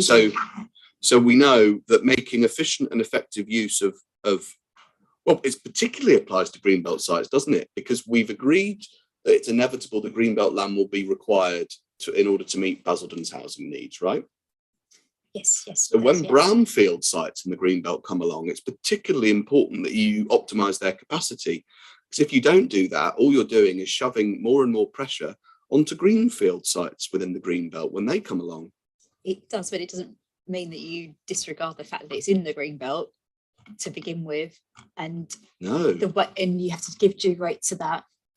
Of course, I mean, you've got to give substantial weight to it. The Greenbelt section of the no one's suggesting any. Believe me, if I've suggested that we sort of disregard the fact that it's in the Greenbelt, if I've suggested that, I wouldn't mean to say that for one moment. Not at all. But national policy tells us, doesn't it, to make efficient and effective use of brownfield sites, and that objective is particularly important in areas of real constraint like Basildon. Oh yeah, of course, yeah. And that's for the reasons that I've said, which is that if you don't optimise the capacity of these sites, brownfield sites, when they come along, it only mounts pressure upon pressure to the greenfield sites when they come along. And we know that government's idea is that you exhaust brownfield first. Yeah, I appreciate the point. Yeah. Okay. Right. So the fact that we agree that the green belt bits of the site are all brownfield takes us there to 119 of the framework, but it also takes us to 149 of the framework as well. So turn to 149, page 43. We're in the green belt section, obviously, of the framework now. Yeah. And the general approach is that new buildings are inappropriate development in the green belt. That's the general approach. And then there's a number of exceptions to that general approach. Mm-hmm. And the one that we're interested in is at the top of page 44G. And that's to do with the redevelopment of PDL. Yeah, that's right.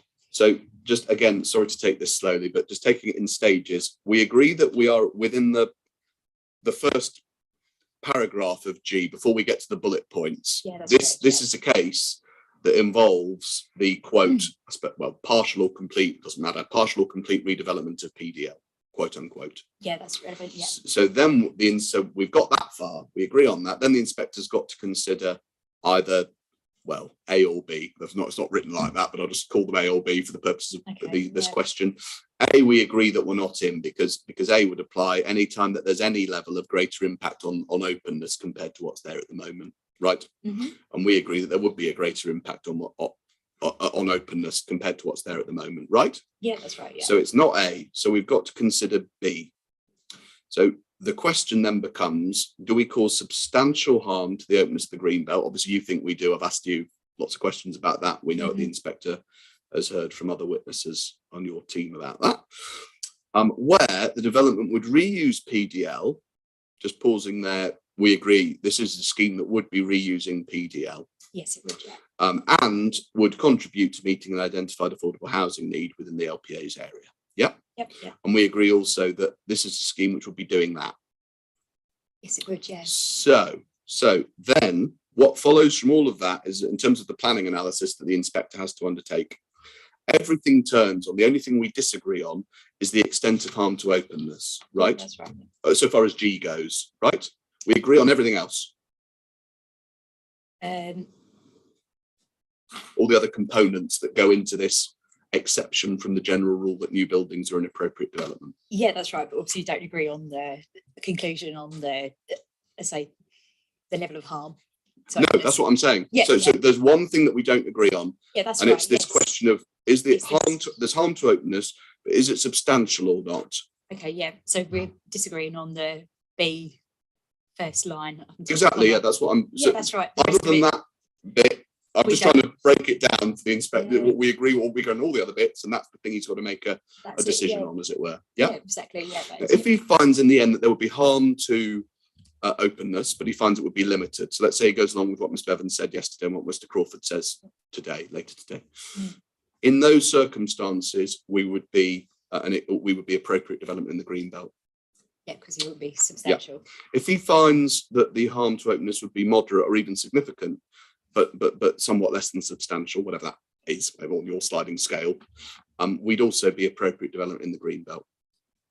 Yeah, so it's not enough for him to sort of come somewhere between Mr. Crawford and Miss Bevan on the one hand and you on the other. He's actually got to go with you, if you like, all the way there to substantial, because if he doesn't do that, he's going to be finding that we are appropriate development in the Greenbelt. Yeah, and if we are appropriate development in the Greenbelt, then see para 147, a couple of paragraphs up.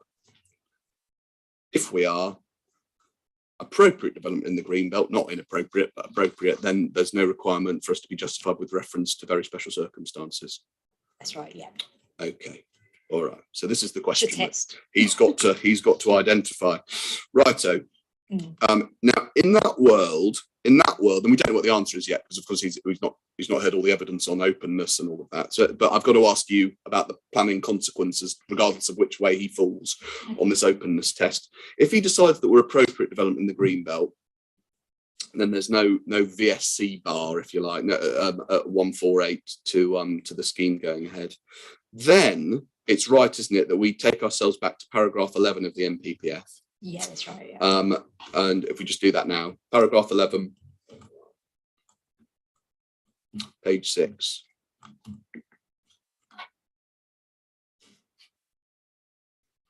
We are we're at decision taking, obviously, halfway down, and we approve development proposals that are called with an up-to-date plan without delay. That's not relevant to us because the plan is not up to date. Or if the policies most important for determining the application are out of date, see footnote 8, which explains what that means, and they are, aren't they? Yeah, that's right. Yeah. So we know we're in D. We grant permission unless, one, the application of policies in the framework that protect blah blah blah, clear reason for refusal. Yeah. And in this world where we're appropriate development and there's no requirement to show VSC, one would not be engaged. Okay. Do you agree with that? Because the whole point of the Greenbelt section of this framework is to protect the Greenbelt from inappropriate development. Yeah, that's right. Yes, of course. So therefore, if we're appropriate, and we don't know yet, as I keep saying, if the inspector decides we're appropriate development, then there's no clear reason to refuse us because the framework accepts that appropriate development in the Greenbelt is appropriate. Yeah. Yeah. So in those circumstances, we would end up at 11D2, wouldn't we? Yeah, I just want to. Please do. Yeah, I just probably refer to 4.70 of the proof. Oh, one sec. 4.70. Yeah, sorry, 4.70. Yeah, no, that's fine. One sec. Oh dear. Yes. What do you want to say about that? Yeah, you say Lim 1's satisfied. You said the reason that you're saying that is because you've only considered a world where it's inappropriate development in the Greenbelt that you've not decided is justified with reference to BSCs, right? Yeah, it talks about the engagement, the tilted balance or otherwise. Oh, I know that, but you're saying it's not engaged. But the reason you're saying it's not engaged is because you've only considered in your proof a world where the inspector treats this development as inappropriate. You've not considered the possibility that we're working through now of the inspector deciding. Yeah, that was the view of. Exactly, that was then. Exactly. Yeah, so I'm not, believe me, as I say, I'm not seeking to prejudge this issue because we don't know what the inspector's going to find. But it's really important that we try and agree at least on what the appropriate decision-making structure is for him. Yeah, that's so right. So that whatever he decides, he knows what we agree on the right tests are. Yeah, and I just wanted to make sure that I'm saying something that's not, you're being perfectly consistent with what you said in your proof. So we agree then that if he finds that somewhat less than substantial, whatever it is, less than substantial harm to openness, then the appropriate test for him becomes the tilted balance at 11D2 of the framework. Yeah, that's right. Yeah. Okay. Because there'd be no clear reason to refuse under 11D1. Okay, so that's that. Yeah. And in that world, he'd be granting permission unless any adverse impacts would both significantly and demonstrably outweigh the benefits when assessed against the policies of the framework as a whole. Yeah? Yeah, that's right. Yeah. Now, on your case, there's at least two benefits to which he should give substantial weight. Those being market and affordable, the delivery of market homes and the delivery of affordable homes. Yeah, I mean, we've wrapped it up as one, but yeah, both of them we're giving substantial weight to. Exactly. Yeah. Yes, exactly so. Good.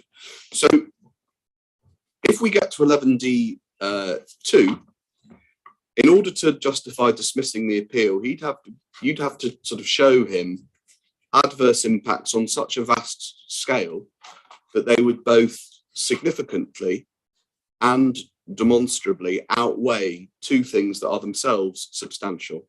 So it's pretty high. It's very substantial or whatever. Yeah? Yeah. Would you accept that, given that really I mean, you've only identified substantial harm to openness. It's not enough, is it? If we get into the tilted balance, really, the council's not identified enough harms in order to do that job, given the scale of benefits that you have identified. No, I disagree. I think we have. I think that's been made clear, and I think we need to go back to what weight's given to Greenbelt harm. Yeah, which is substantial. This is my point. That's right. You see, you're in a world where, let's just work this through with me, right? In a world where you've got substantial benefits, market housing, substantial benefits of affordable housing, which is what your case, right? Yeah, I appreciate that. Yeah. In order to both significantly and demonstrably outweigh substantial benefits, there's got to be a harm which is, I don't know, very substantial indeed, whatever it might be. Okay. Or else the harms and the balance weigh equally with the benefits. You see what I mean? If you demonstrate to the inspector on the tilted balance that there are significant harms, let's just say for a moment, well, then the balance tilts in favour of granting permission, because significant harms, whatever they are, aren't going to significantly and demonstrably outweigh substantial benefits, right? Okay. Do you follow? Yeah, I understand that. And if you, let's say that we go further and identify substantial harms to the Greenbelt or whatever, that's not enough either, because substantial harms would weigh evenly with substantial benefits, or the same weightings, and so are not going to significantly and demonstrably outweigh those benefits. And in a world where the benefits weigh equally with the harms, the tilted balance says we grant permission. I think we're giving the Greenbelt impact on openness significantly more weight than we are to the You don't do that though. That's not what you say. You say that you give impacts to the Greenbelt substantial weight, right? We're saying that it's the impact on openness has substantial harm. Yeah, and I know. And then if I go back to the MPPF, that carries significant weight, doesn't it? It doesn't. It carries substantial weight. Yeah. Right? Substantial weight. That's what I'm saying. So I think we're agreeing. So we end up in a world where, on your case, the harms and the benefits are all substantial. That's for your evidence, as I understand it. I mean, you tell me if I got it wrong. You give substantial weight to harms, and you give substantial weight to benefits. We do, yes. Yeah. So in that world, if we're applying the tilted balance to your case, it's not our case. It's not our case at all. We give anyway, but you'll hear what our case is. But if you're right and we're applying the tilted balance, then permission needs to be granted, because the harms that you identify do not significantly and demonstrably outweigh the benefits, which themselves are substantial. Yeah, I can take your point, but I disagree with the fact that I disagree with what you're saying. In our mind, the Greenbelt overrides that. And but why? I mean, you give substantial weight to it. Fine, you're supposed to do that. But you also give substantial weight to the benefits. Fine, you're allowed to do that. You've explained why. So how come it overrides the benefit? This is the test here, 11D2. We grant permission unless adverse impacts significantly and demonstrably outweigh benefits. Now, in a world where the benefits are only piddly, marginal, then it's an easy game for the council to demonstrate, well, look, here's Greenbelt harm. It significantly and demonstrably outweighs the small benefits, whatever they might be. But we're not in that world. We agree that the benefits are substantial. Well, we don't agree. We say that the benefits are very substantial, but we agree they're at least substantial, right? Yeah, okay. They are in terms of market so housing. In that world, then just simply pointing to harms, even if the inspector agrees with you that there's substantial harm, even then that's not enough to win the tilted balance, is it? Because you would then have simply shown substantial harms on the one hand, substantial benefits on the other, and in those circumstances, the government tells us grant permission. Yeah. I appreciate that, but I think we need to assess all the other very special circumstances that were put forward as well. But it's we're not part of a. Slow down, Mrs. Cook. I'm really worried that you're not hearing me. We're not. Just slow down. Just let me. Yeah. We're not talking about very special circumstances at all at the moment, because this test assumes. I'm only asking you these questions on the footing that the inspectors decided that 149G applies. We've just been through that, and we've agreed that the effect of 149G applying, and it all depends on what he decides about harm to openness, the effect of 149G applying would be that there's no requirement to demonstrate very special circumstances at all. So we've moved on from that. Okay. We're now in tilted balance territory. You've agreed that we have to apply this test, and all I'm trying to do is to understand, on the basis of your own evidence, whether or not, if we get to this test, whether or not the council's refusal still stands. And I don't think it does, and so that's why I'm asking you about it. I should say, you do not consider at all in your written evidence anywhere what happens if the tilted balance is engaged. Right, okay. Is that correct? I think you say it's not engaged, but you don't consider what would happen if it were engaged. Right. No, I can have a quick look through, but all right then. Well, how about we leave it that? I mean, I don't think you do. No, I'm happy for you to. I mean, obviously, it can be put to you in re-examination. Yeah, okay. Do you remember writing about it? If it were engaged, then I think the answer would be X or Y or Z. I don't know. Have a look. I don't want to. No, but I appreciate you. It's not a sort of trick question. No. I don't think you did. Okay. Your planning balance section is from 4.71, if that helps. 4.71. Yes. And just above that, you talk about the. Yeah, exactly. The engagement, otherwise. Monk Hill, right, yeah. Exactly. So you say your case, as I understood it, is tilted balance doesn't apply, and you go on to consider the case on that footing, right? Well, you tell me.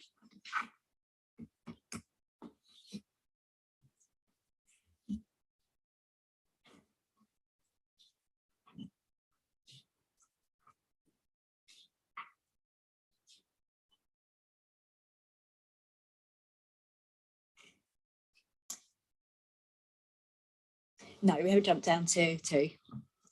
You haven't considered what the answer would be if the inspector decides that the tilted balance was engaged. Your proof's been put on the basis that it's not engaged. Exactly, right.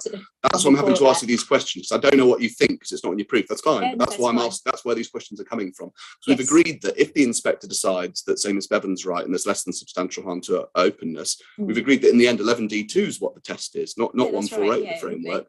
And so in those circumstances, he's going to want to know what you think about that, because you're the council's planning witness, right? Okay. You can't find that from your written proof. Okay, so now I'm asking you about it, and that we're working through how this planning balance exercise is to go. Okay. We've agreed that the benefits are at least substantial. We think they're very substantial, but whatever. You say substantial. You've identified harms which you say are substantial.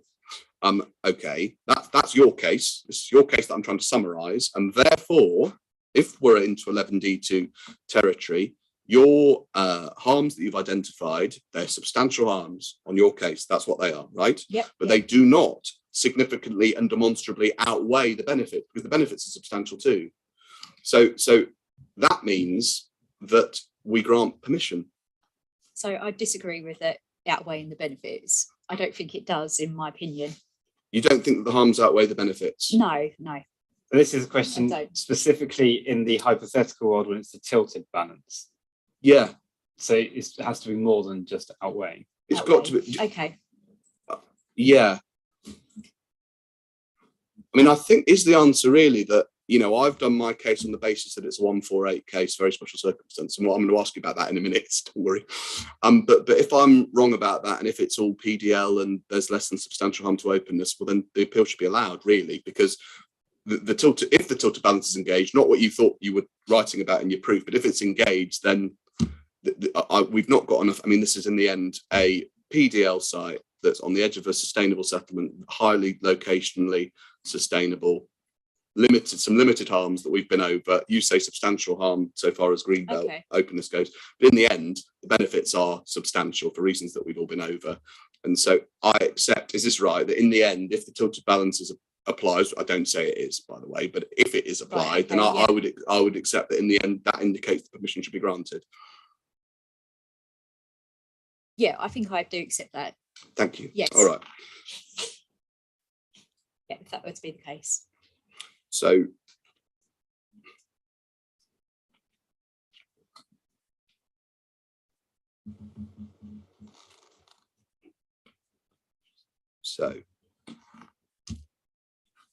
I'm just taking out of that.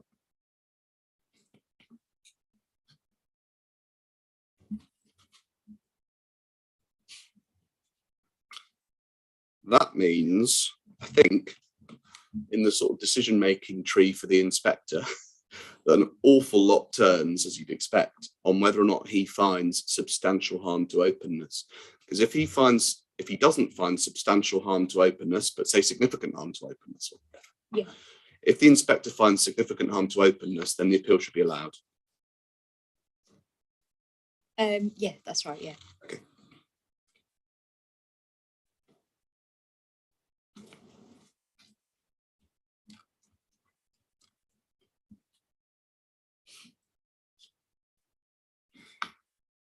Okay.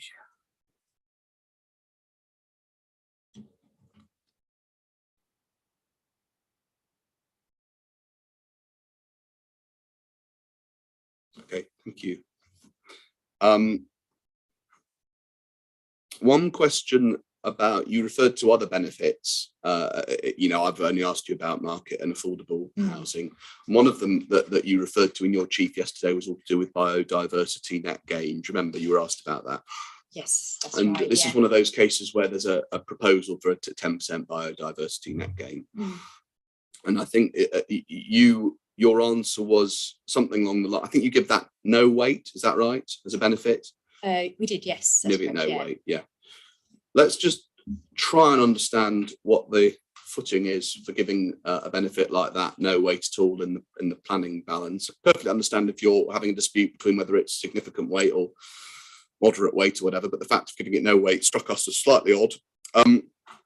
There's no local plan requirement in Basildon to provide biodiversity net gain of any percentage. Not in the local plan, no. No, 1%, not 2%, anything. No, we're just relying on the NPPF. Exactly, and the NPPF doesn't require a particular percentage of biodiversity net gain either. No, it doesn't. No. So what we're doing, what's on offer, is something that goes significantly above the requirements either of local policy or of national policy. I wouldn't say it's significant. Wouldn't you? Not particularly, no. 1% is enough to accord with the requirement in the NPPF for biodiversity net gain. We're offering 10%. I feel like this is more to do with mitigation rather than... It's net gain. The clues in the title. Net gain. We are improving the situation, not just maintaining what's there or trying to make up for something that's a negative.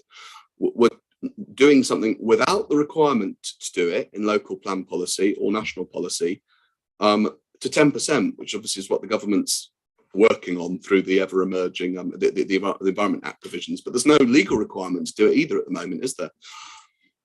No, not at this stage, no. So we're achieving this benefit on the site, 10% biodiversity net gain. All right, you know, there'll be disputes over how much weight you give something like that. Medium weight, significant weight, whatever, I don't know. But giving it no weight at all makes no sense with respect, because it's not as if we're just sort of simply meeting what policy requires. We're not. We're going well above what policy requires. Yeah, I just don't feel that it's... You don't feel? I don't believe it should have... You know, that was your... What if we'd offered 1%? That would still have accorded with what the framework requires us to do, which is just achieve a net gain. Yeah, I think it's just all about balancing, isn't it? It's all about balancing. You can only balance something once you've decided how much weight you're giving it. And if you give it zero weight, then you're not balancing it at all. Okay.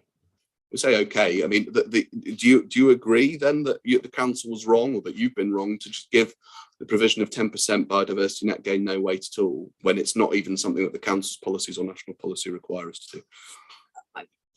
If I wanted to, I guess, limited weight. I'm not talking. I don't think it should carry significant weight or anything higher than that. Okie dokie. And the last question I have for you was just about this topic of very special circumstances and the way we think of the way the inspector should think about that.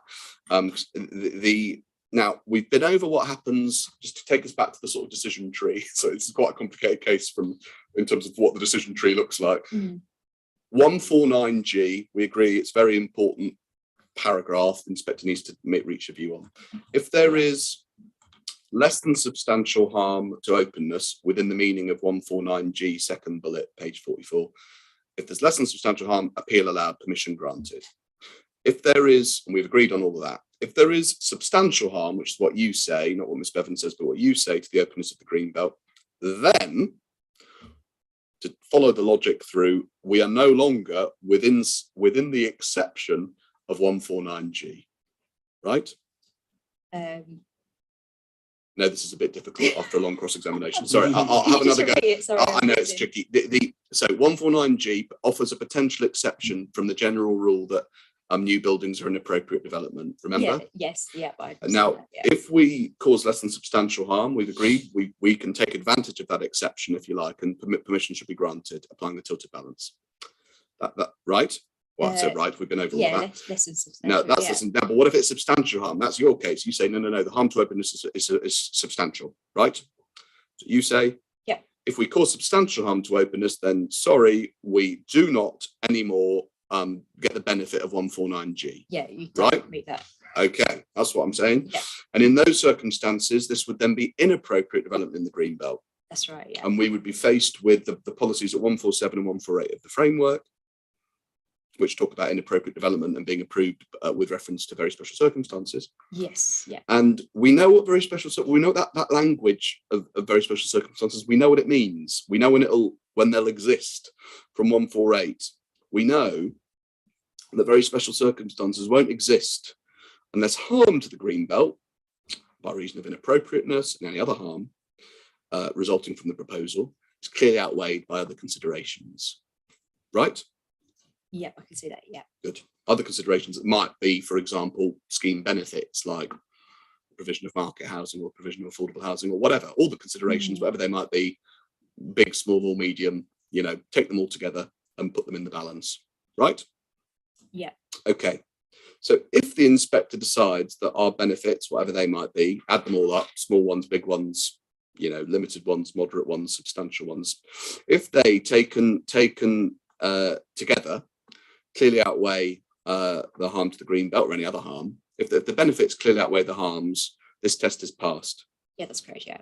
So we don't, in order to answer that question, we conduct a planning balance exercise, don't we? We take whatever the benefits are, whatever they might be, big ones, small ones. We take whatever the harms are, big ones, small ones, and we ask ourselves, do the benefits clearly outweigh the harms? Now, they've got to clearly outweigh the harms, but if they do clearly outweigh the harms, then this test is passed. Okay, yeah, that's right. Do you agree with that, the way I'm sort of putting Yeah, it? the balancing that. Yeah, that's right. Okay, so in order to get the right answer, then it's the wrong approach to look through each individual benefit and say, look at this on its own, look at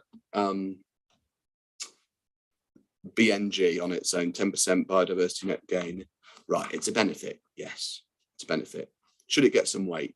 Yes, I think you're happy now with limited weight or whatever for 10% BNG. Yeah. Okay, fine. Is it a very special circumstance? You say no. Lots of schemes come along and have to deliver requirements of BNG or environmental mitigation or whatever. But that's not the way this test works. We don't go consideration by consideration and ask, is it very special? Is that one very special? Is the other one very special? We take all the considerations together and we ask ourselves, do the benefits clearly outweigh the harms? Right? I think you do go through and you look at each of them individually, but yes, at the end you will look what I'm saying as is a whole. There's no requirement for benefits on their own to add up to VSCs in isolation. The question is whether do the benefits clearly outweigh the harms, and if they do, you've got VSCs. If they don't, then you haven't. It's pretty simple. It is, yeah. I'm just thinking about the way that I would work this up to get to that stage.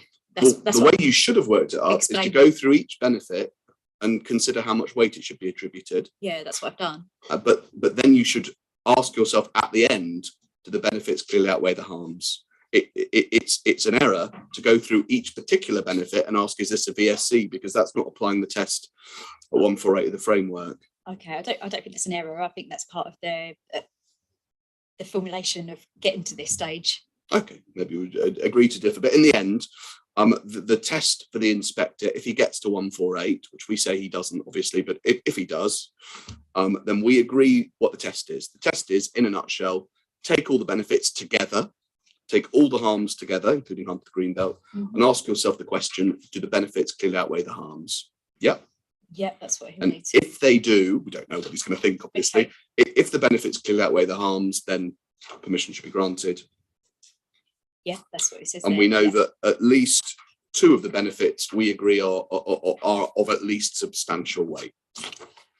Yeah, if you want to put them as 2, we put it together as 1. How you read that, yeah, it's up to the inspector to decide. But good. All right. Well, thank you very much indeed, Mrs. Cook. Those were very helpful, and I'm sorry it went on slightly longer than perhaps you'd anticipated, but thank you for your forbearance. So those are my questions. Okay, thank you. Mr. Atkinson, for re-examination, how long do you think you'll be? 15 minutes at the outset. Okay. Outside, sorry. Mrs. Cook, would you rather just sort of complete this then before lunch? Yeah, that's fine. Yes, it's a long session, but then you can have you can enjoy your sandwich then much more. Yes, Mr. Atkinson. I'd like to go back, Mrs. Cook, if I may, to the questions about the Greenbelt, and specifically questions about purposes. The first one you were asked about was merging purpose, which you set out in your proof, to prevent neighbouring towns merging into one another. Do you remember? Yeah, that's right. Yeah.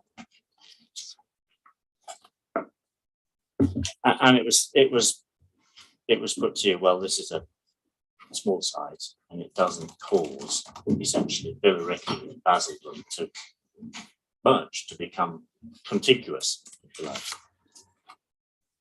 In your view, is the risk of settlements merging something which is likely to arise from a single development? No, not from a single development this size, no.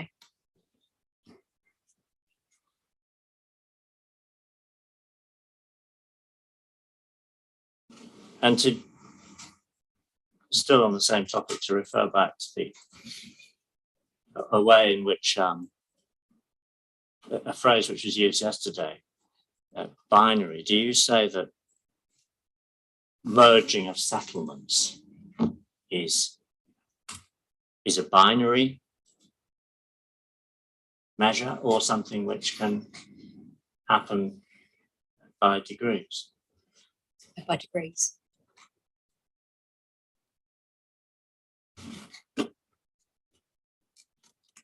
And is it something, in your judgment, that can only be said to have occurred when two towns actually physically become contiguous? Yeah, I think the two towns would have to have no separation whatsoever for them to have actually merged. So does that mean then that it's only then that you say merging, or risk of emerging, the prevention of towns merging into one another becomes relevant? No, I think you need to look at the gradual, I want to use a different word from merging, but the gradual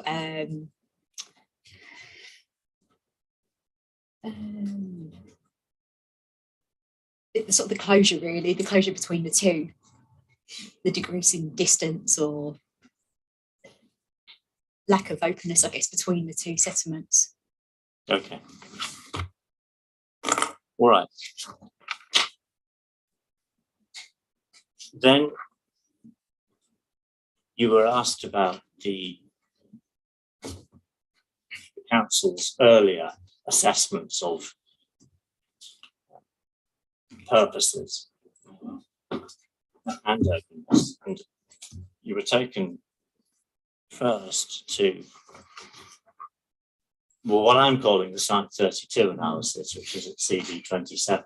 It has the very unwieldy title, Appraisals and Outline Landscape Appraisal and Potential Strategic Development Sites 2017. So for that reason, I call it Site 32. But you know what we mean. Yeah, I know what you mean. Yeah. Okay. Well, if you could turn to Site 32 analysis, and within that, if we turn to page 38 internally, I'm afraid I don't have the electronic version, so I think it was 38 to 42. internally. It was 27 is the PDF page of 38. 27, thank you. So we can see that it's dealing with the contribution to Greenbelt purposes. And the first paragraph describes Site 32.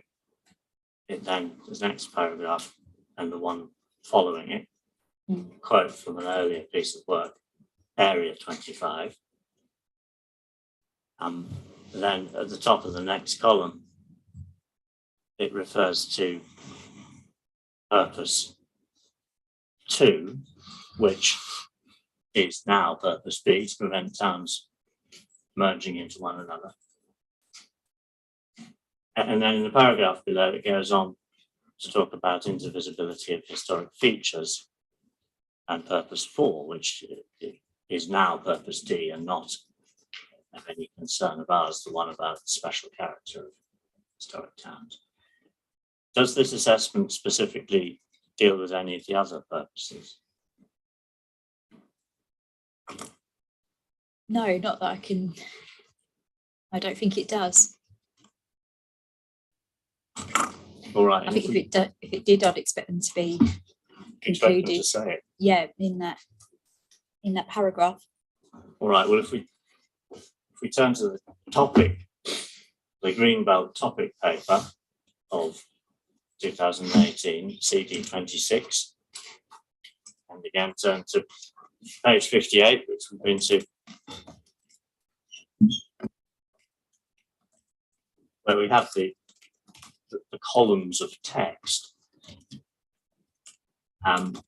Starting with harm likely to arise, we can say if it starts by repeating that paragraph at the top there, what was Area 25 analysis said, making contribution to all Greenbelt purposes. Then it goes on to explain, well, in fact, this site's quite well contained visually, talks about the gardens to the north, flatness, well screened from wider views, less open to views in Area 25 as a whole, visual influence on the wider landscape, unlikely to impact the character of Great Burst Conservation Area. And then at the bottom, more so development of this site is unlikely to compromise the separation or rule break between Billericay and Basildon, having regard to its small footprint. So again, which purposes does that assessment refer to? So it's referring to purpose B. So merging, isn't it, between the obviously between Billericay and Basildon in that at the end of the middle paragraph. Yeah. But no, it's not referring to any others as far as I can tell. Yeah. All right. Moving on, then. This is my last question for you. So, yeah.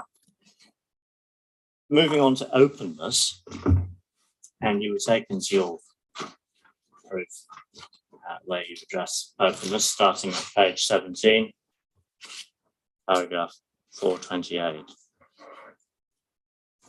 and the point was made that in writing your proof, you cross-referred to the evidence and relied on the evidence to some extent of Ms. Bevan. That point was made. Yeah. And you refer to that, you say that explicitly at 4.29 in that paragraph. What aspect of the impact of this proposal on openness were you relying on the input of Ms. Bevan for? Just in respect to the design of the proposal.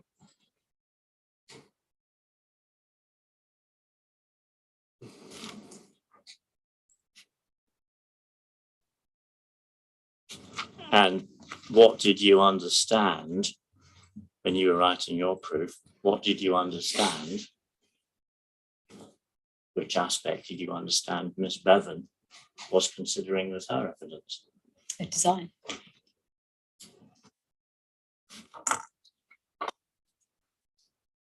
Okay, thank you, Mrs. Cook. That's all. Okay. Relax. Thank you very much. Long morning. I would say you could completely relax, but I think you're up again, aren't you? Yeah, you can again immediately. Yeah. But I think the harder part of the day, though, Reece. Thank you very much. Okay. I don't have anything else I want to say before breaking for lunch, unless anyone else is. Other than to maybe just quickly discuss what we're going to do after lunch. Yes, sir, of course. Yeah. So we go straight in, don't we, to the affordable housing session? Yes, and it looks like we should then have time to, if not do it entirely with Mr. Crawford, then at least get a long way through. Absolutely. I mean, I'd hope we could do it all today. Do you, I mean, fingers crossed. Yeah. It may be that we don't get much beyond that, but I'd hope with a fair wind that we could get to the end of Mr. Crawford. Okay. His examination in chief won't be more than probably about 20 minutes. Or okay. So in that case, we probably should be able to get through. If it's been slightly later, probably better rather than being powder overnight anyway. Exactly. Yeah. I mean, I'd originally wondered about getting on to doing our planning witness in chief, but maybe given, let's see where we get to. So we could do that, but equally, given that we're making good progress, let's see. Let's see what we get to, because obviously tomorrow is a slightly shorter day, so we'll try to do as much as we can to yes, absolutely. So yeah. but certainly getting through Mr. Crawford, I think, should be our sort of minimum objective if we can, if at all we can. Okay. Anything else, minimum, before we break for lunch? You asked about the most up-to-date housing delivery action plan. Yes. The one in the document is the most up-to-date. Yes. Okay. Its work is underway at the moment to update it, but nothing's been published. It was marked draft. I don't know whether we know if, even though it's marked draft, I suspect maybe it's not draft that is in fact the one. I don't know whether we know the answer. It might not matter that much really, but it has been. Yeah, excellent. Thank you very much. Thank you so much. It's the most up to date. Lovely. Okay.